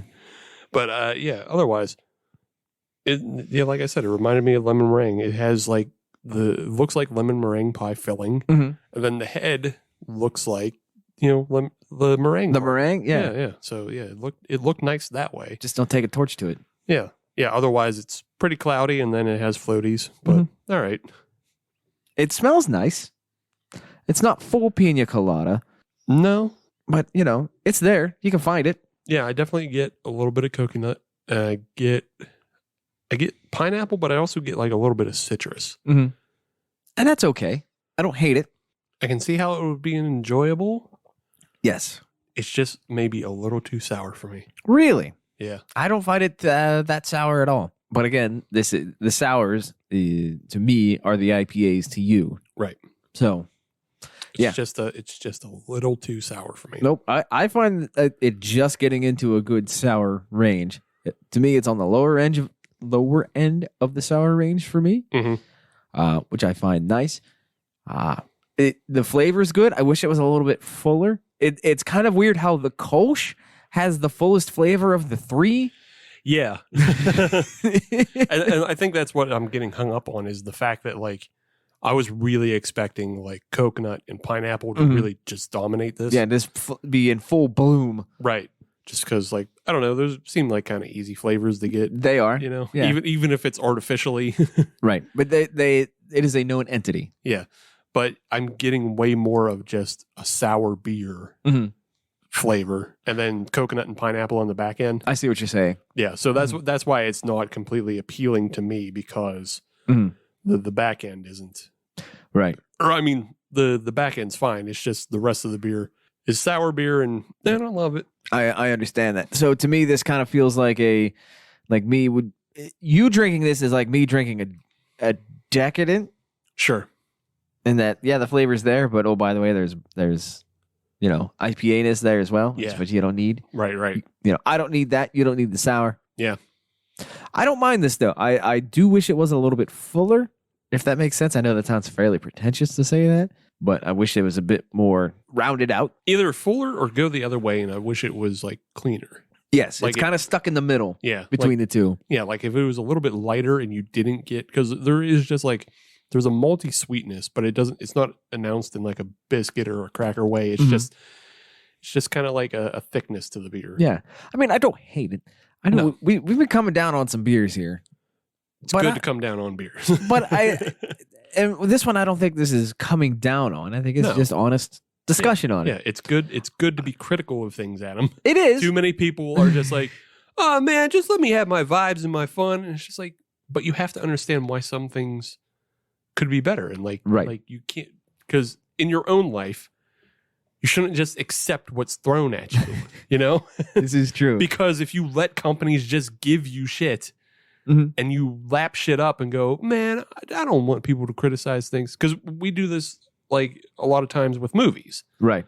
Like companies just feed you dog shit garbage movies. And there's enough people out there who don't know what's a good or a bad movie that they just like accept whatever's thrown their way. Right. I agree completely with what you're saying, but I would not say this is a dog shit beer. No. This isn't a dog shit beer. That's not what I was saying. Yeah, I don't want to connect those two. Yeah. Directly. There's just enough things that like people just throw out bottom of the barrel stuff.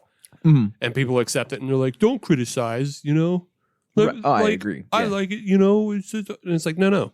Be critical of things because you should know how you can get things to be better. Right. always be critical of the world around you. and not only that, and we've had other stuff by Springhouse, other good stuff. Oh yeah, no, Springhouse makes a lot of good beer. I'm not trying to connect Springhouse to the point I'm making. They right are now. separet discussions. Yeah. Stop bringing them in when I'm making points. But it's fun because it frustrates you. You keep bringing them in when I'm trying to not make them part of it. But I'm just, I'm just expositing why, we are critical of things and what the point of, like any podcast is. Most podcasts are about being critical. Right. YouTube channels are about being critical.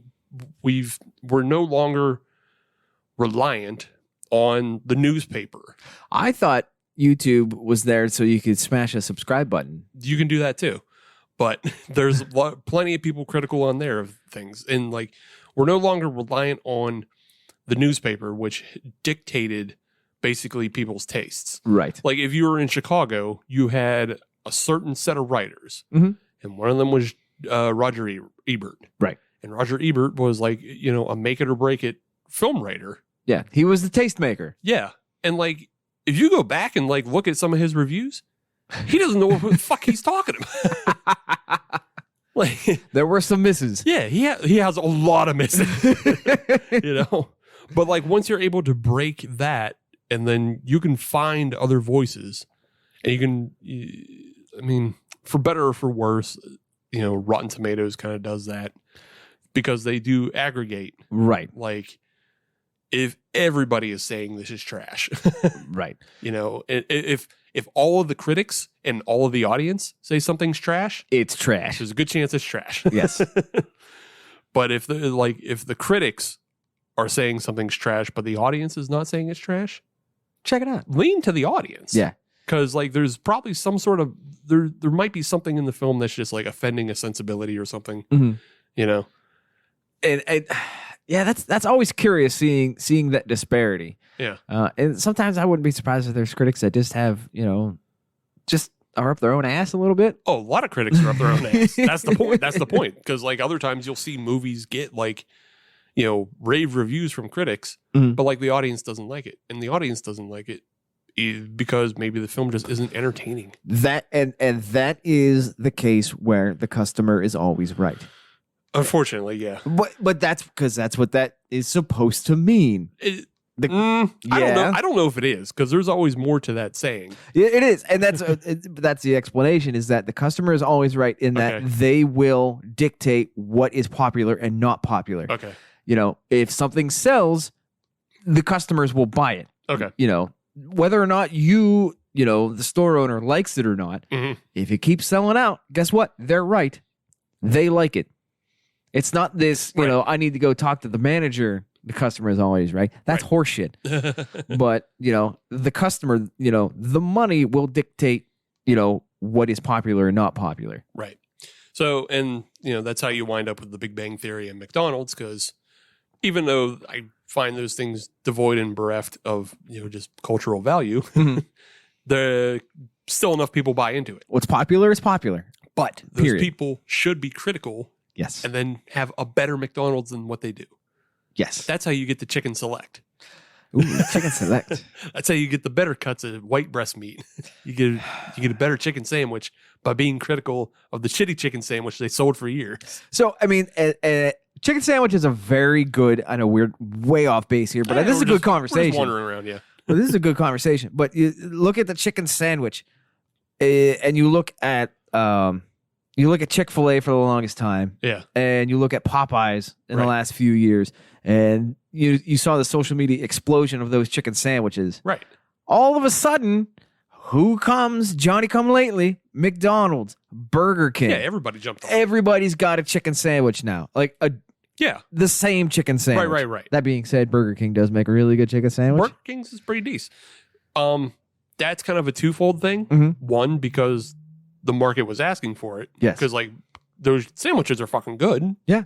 The other one though is actually beef prices rising. That is also true. So they have to find alternatives to get your Yeah. money. Right. Yeah. So it makes it easier for them if they can sell a whole, I don't know, if they can increase the amount of volume of things they sell to chicken sandwiches. Right. Because like I don't, it's just numbers off the top of my head, but like assume they sell 100 sandwiches in a day. Mhm. And 5 of those sandwiches were those shitty chicken sandwiches. But beef is still really expensive. Mhm. So you have to direct the market and make a better chicken sandwich because that's cheaper than selling the burgers. Right. So then you upgrade it to selling 20 good chicken sandwiches, which Right. is still cheaper for your overhead than selling.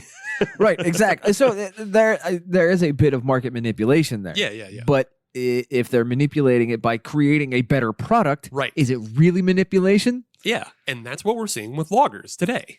Oh, look at that tie back in. Very nice. Because if loggers are, I'm going to say usually cheaper, I would assume they're cheaper because they're going to be mainly malt.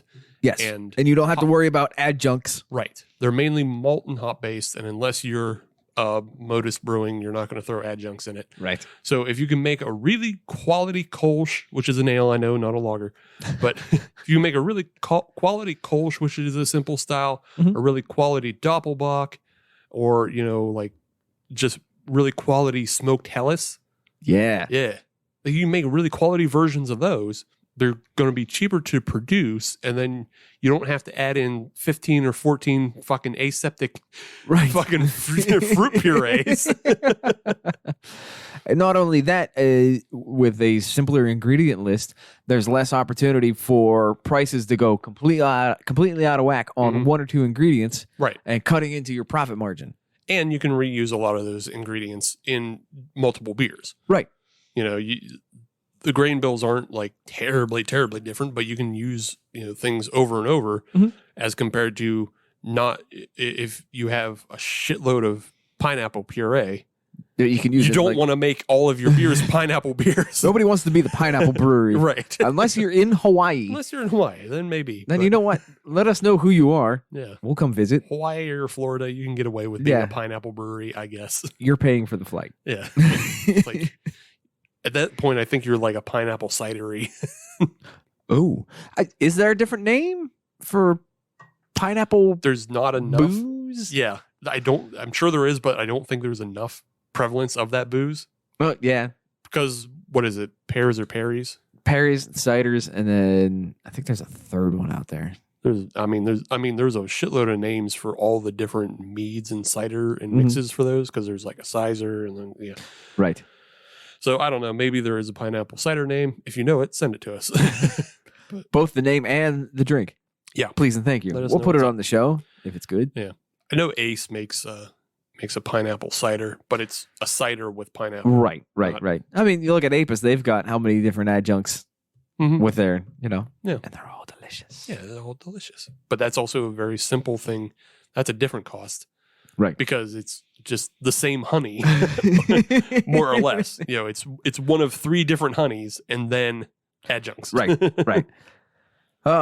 Well, we've solved all the problems of the world. We just took a little journey about like why things are.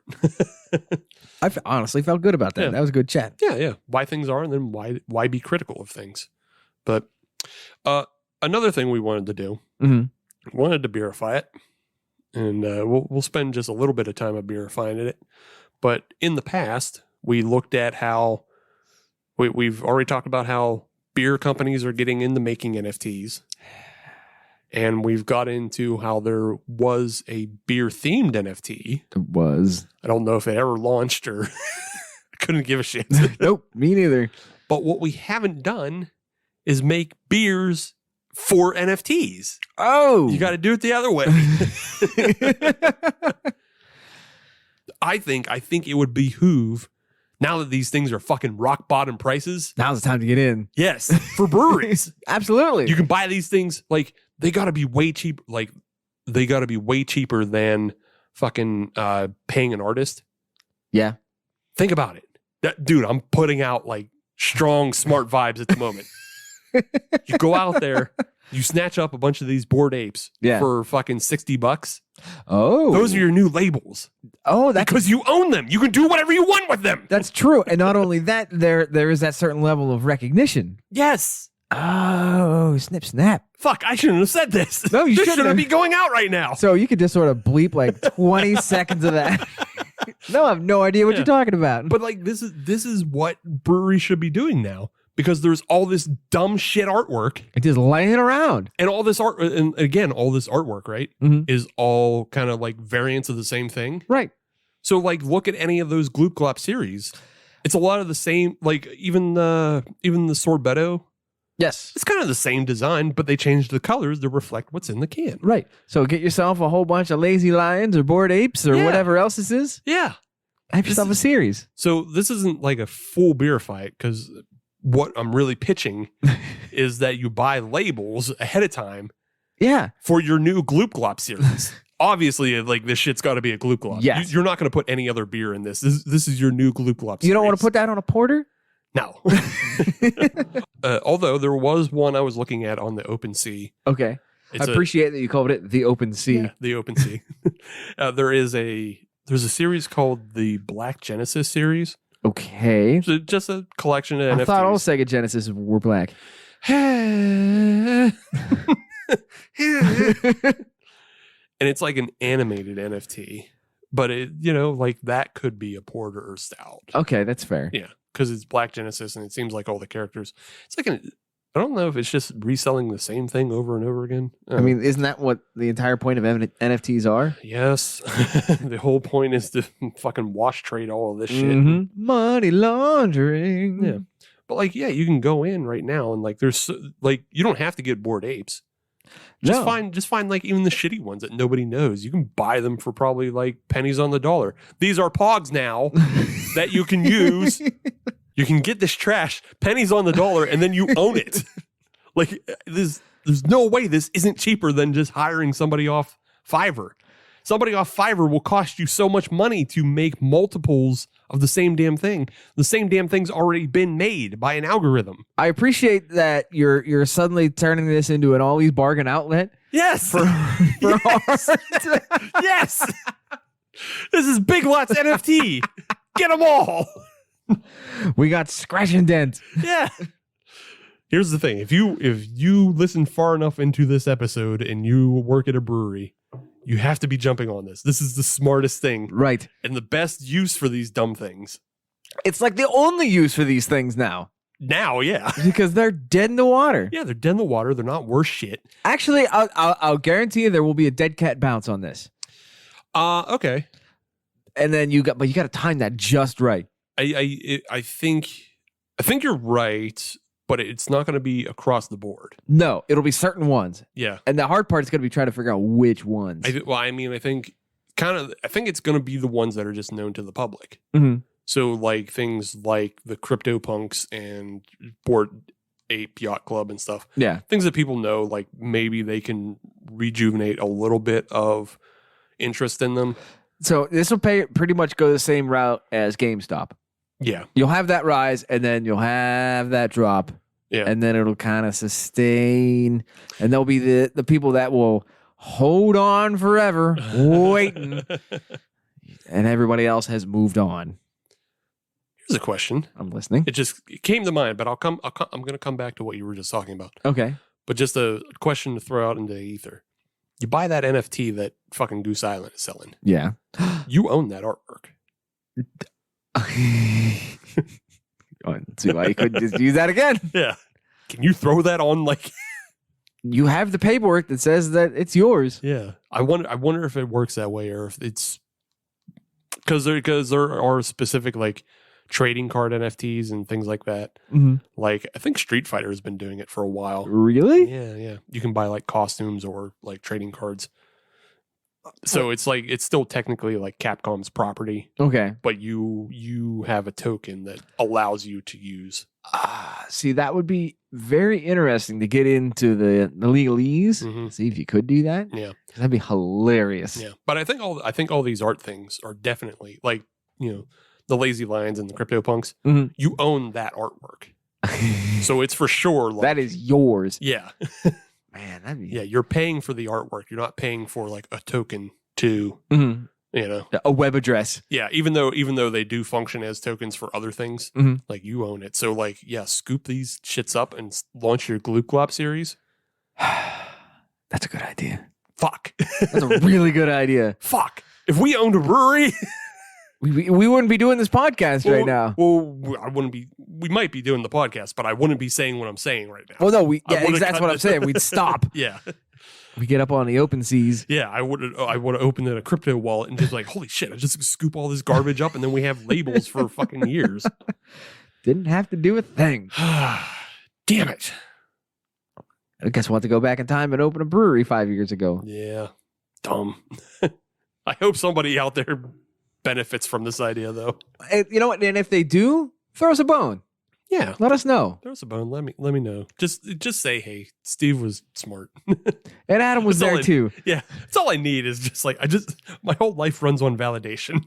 You know what? And sometimes that validation comes in 4-pack or T-shirt form. Right. That's all I need. Anytime. Hey, I only make fucking $2 on the t-shirts we sell, right? That's true. But that's still validation, so that fuels. Yeah, yeah.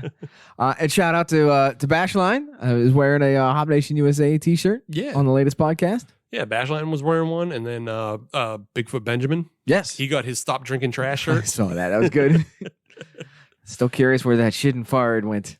Yeah, who got that shit and fart though? Almost willing to put out a bounty. Not. I might. Yeah. So I'll yeah. throw $1 out there. So I guess we'll just wrap this segment up Yes. real quick though. But like we already said, it's going to be a Glue Glop series. Mhm. But say you could scoop up a bunch of Bored Apes. Yeah. Like, is there a base style? How would you really just kind of express the Bored Ape fucking ethos as a beer can? Well, if it's going to be, as you say, the Gloop Glop, Yeah. it's going to have to be a sour. Yeah. And if you're doing the Bored Apes, I mean, banana is the easy one. Yeah. But Bored, I don't know what. To me, Bored. Also, Yacht Club. Remember that. Oh, that it's is Bored true. Ape Yacht Club. So if you did a banana coconut, I'd go with that. I think that's a good place to start. I'd go I banana think I coconut. think you're right. Just like a banana Gloop Glop base, Mhm. and then just add a bunch of adjuncts for every variation of an ape that you have. Yeah, exactly. Yeah. And you don't have to justify anything either. Be like, Right. it was computer generated. Yeah. Doesn't matter. Yeah. And that's the other thing. You could just have a computer generated adjunct list. Yeah. Just spin the wheel. Spin the wheel. What goes in this shit? Yeah. Strawberries, I guess. Yeah. All right. Go ahead. Yeah. Coconuts in this one. Strawberries in this one. Fucking go to town. Cigar butts. How'd you get in there? Yeah. We got this shit sorted for the Yeah. for the remainder of the year. Brewing schedule done. Done. Easy. Yeah, you'd have to do something like that. And that's the beauty of it, is you don't have to justify it. Right. Yeah. I'm trying to think, like, if you had a bunch of crypto punks, that's a style of, like, it's like an 8-bit style, Mhm. the artwork. So like, I feel like crypto punk maybe is worth looking into, maybe doing an older style as a base recipe, Okay. or even like maybe a British ESB. Oh, ooh. Okay. Because it's kind of like a throwback to the Sex Pistols, you know, Yeah. the artwork's throwback. Mhm. Do like a British ESB, and then again, fucking spin the wheel on adjuncts. Right. Right. that would be interesting. Has anybody ever done an adjunct heavy, like a bitter or an ESB? I've never looked into it, and I feel like it's got to be out there. I'm sure it exists. I don't know why anybody would do that. Right. Well, I mean, why would somebody make a marshmallow coconut fucking Touche. Pilsner? Touche. But we've had it. We have. So, Oh. and again, this is the way you stand out. Mhm. Because if that doesn't exist in abundance, Mhm. then you can be the first brewery to have the crypto punk British ESB adjunct. That's a good idea. Damn it.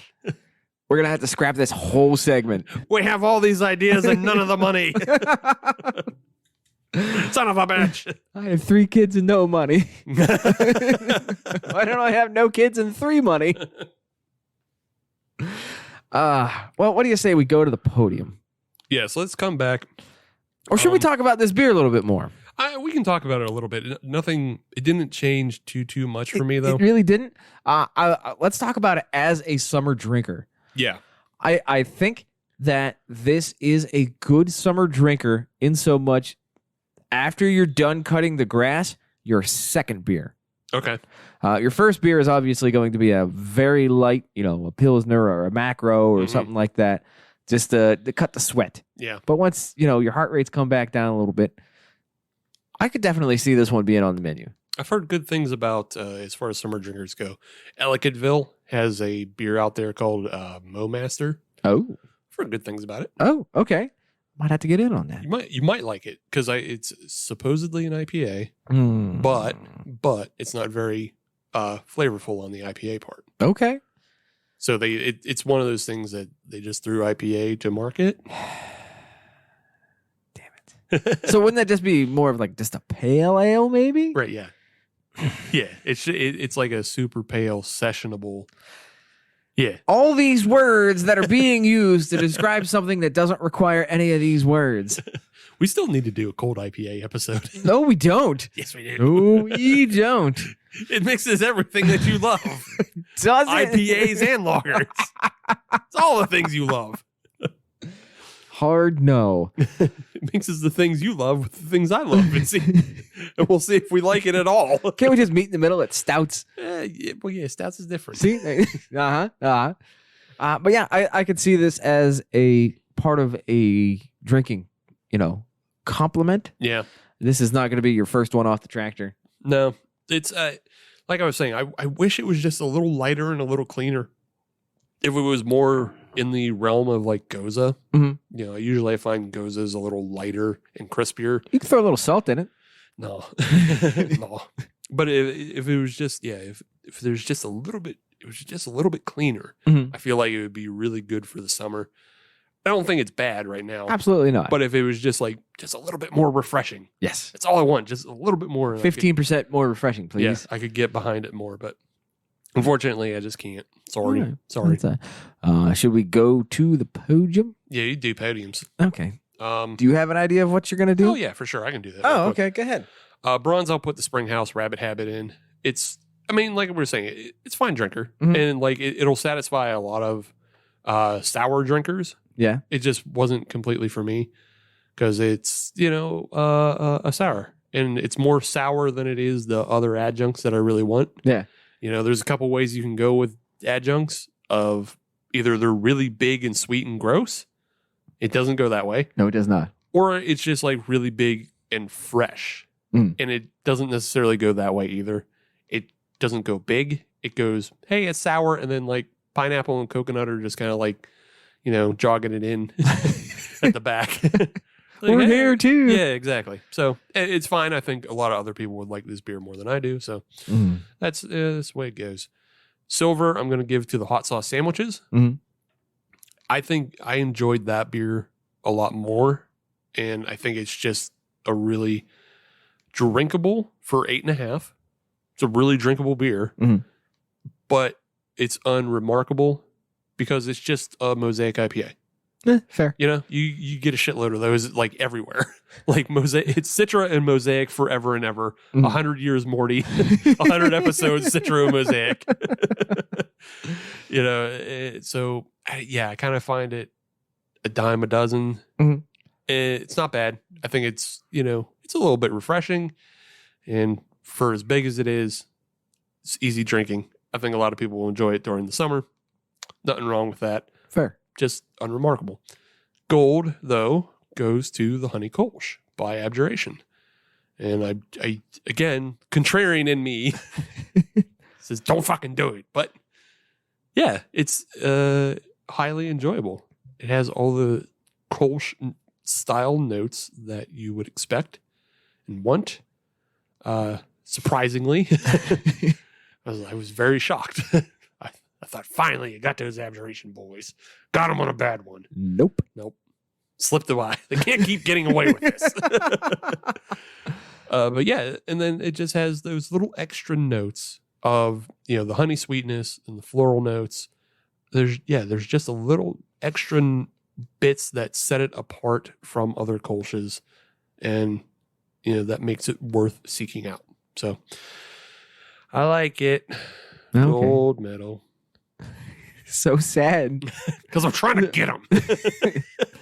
They're just one step ahead of us, Steve. Yeah. They just keep upping their game. Yeah. Trying to get them. I guess it's my turn, isn't it? Sure. So for me, I am going to put the Dewey, the hot sauce sandwich in the bronze medal position. And I feel that the reason why I'm putting that there is partly because of the style and partly because of the execution. I am not an IPA drinker to begin with. If you've heard more than one episode, you know that. But that being said, I also agree with what Steve said, that it is fairly down the middle. I could probably get a similar beer to this here in Pittsburgh, just the same. That being said, if I am in Delaware, I would definitely recommend this to an IPA friend of mine, whomever that may be. Yeah, it's not an offensive beer by any stretch of the imagination, but it's not for me. And there, for who it is for, I think there's other versions here local that I would recommend. Silver medal position, I'm going to go Springhouse, the Rabbit Habit. I like this beer, and I think I liked it for some of the reasons that Steve did not like this beer. I do like sours, and I enjoyed this. There was a bit of a separation between the sour and the flavors. I agree with that, Steve. But I liked it. I didn't hate it. I don't think it was their best offering. Certainly not the worst either. It's a solid silver. But the folks at Abjuration got us again. They boomed us. Damn it. They're just so good. They're just so good. No. Abjuration, once again, with their Honey Kolsch version 1.0. I believe that this is the summer beer of 2022. It's just right. It's a good drinker. It's a low EBV, so you could drink a bunch of them. Mm-hmm. It's a light enough beer that it can be drank at most any opportunity within the legal limits of the law. But it's still got enough, flavor to it, interest in it, that you would come back again to it. It's not just a regular ass Kolsch. Those have their own merits themselves. I mean, just as a base style, Kolsch is really refreshing and easy drinking. Right. And the good ones are. Yes. And this one bumped it up just a little bit more. Yeah. This one separated. The honey. Yeah. This one separated itself. So yes. Yeah. And so for that, I think that's going in the gold medal position. And honestly, no homerism on that one. Yeah. If you tore the labels off, it would be the same. Oh yeah. It would be the same decision. Yeah. Yeah. So there you go. Yeah, I mean, we did we did a little tour. We took 3 different styles, and sure, maybe that's fair, maybe that's unfair, that's whatever. But this is what we come down with. This is your summer drinker. You drink this. Yes.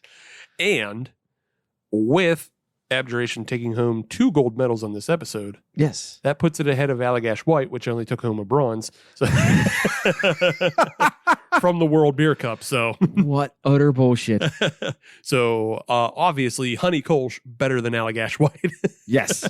Agreed. And don't listen to the episode where we gave Allagash White a gold medal. That was last year's competition. Yeah. That's old news. Right. We'll pay attention to that. Look over here, not over there. Right. Make fun of the World Beer Cup. Don't try to call us on hypocrisy. And the fact that I just might be drinking Allagash White any day. Yeah, because it is delicious. Yeah, of course. We'll be fucking silly. Well, I'll be silly on my own time. Right, yeah. But if you want to be silly with us on social media, all you have to do is search Hop Nation USA. That'll get you Twitter, Instagram, and Facebook. We're silly on all of those, except for Facebook is changing some fucking thing. They said they're not doing podcasts anymore. Oh, okay. Yeah, I don't know. I'm not on there anyways. Right. But yeah, I have to find a different way to promote on Facebook. There you go. I don't know. But yeah, follow us there while you can. And then if you want to listen to brand new episodes of the Hop Nation USA podcast every Friday, as you should, then search Hop Nation USA on your favorite podcatcher like Spotify, Google Podcasts, Apple Podcasts, anything that starts in pod or ends in cast or is Pandora. We're on all of those. And then something else. There's like Radio FM, I think we're on. I'm sure Anchor is in there. Sure. Who knows? Yeah, we're on all that. And if you're on any of those platforms, leave a 5-star review because we are a $6 bored ape, but they only let us spend $5. And that's a bigger crime than really everything that's going on with this fucking Ponzi scheme that enraptured the world for a year and a half, I guess. I don't know. It's done. It's over with. Yeah. This is got to be some sort of weird CIA psyop. Wouldn't surprise me. Because Bitcoin came out of nowhere with the Satoshi paper, and like nobody knows who started it. It just is. And then everybody started doing it. Like, don't you check? Like, that's something the devil would do. Oh. The devil Oh, no. would make something popular and then trick everybody into doing it. Oh, no. You guys are involved with the devil. That's just a tiny bit of conspiracy corner. Man, I really want to just feed you a 6-pack of something and just let you loose on some conspiracy stuff on a microphone. It's either conspiracy stuff or like you gotta go down to dispensaries. Go down to dispensaries. Yeah. Get everybody, torqued up where you need to be. Yeah. Set up a couple of microphones. Yeah. Have yourself a time. Wait till they pass the edible laws for PA, and then we can really just get into it. I mean, for me personally, I don't imbibe, but of those, edibles. Go edibles. Yeah. Come on. Yeah. I'm not. That is the least intrusive. Yeah. Smoking's so bad for you. Smoking anything is bad. It's true. Inhaling fire. Exactly. The only way to take in smoke is through smoked helices. Or Urbox, or really just any smoked beer. So are we calling 11th Hour dispensary now? Yeah, that's dispensaries. Gotta go down to the 11th Hour dispensaries. They got that smoke. All right. We'll be back next week with a very special episode. We're on the road. We are on the road. Yes. Check it out. But until then, find us, buy stuff. Hop Nation USA on the TeePublic, all one word. Yes. I have some shirt ideas that I might get out. So I have some ideas I got to feed you too. Cool. Because I have no skills. I have a giant list of fucking shirts to make that I just. We'll get there. All right. But until next time, don't get arrested.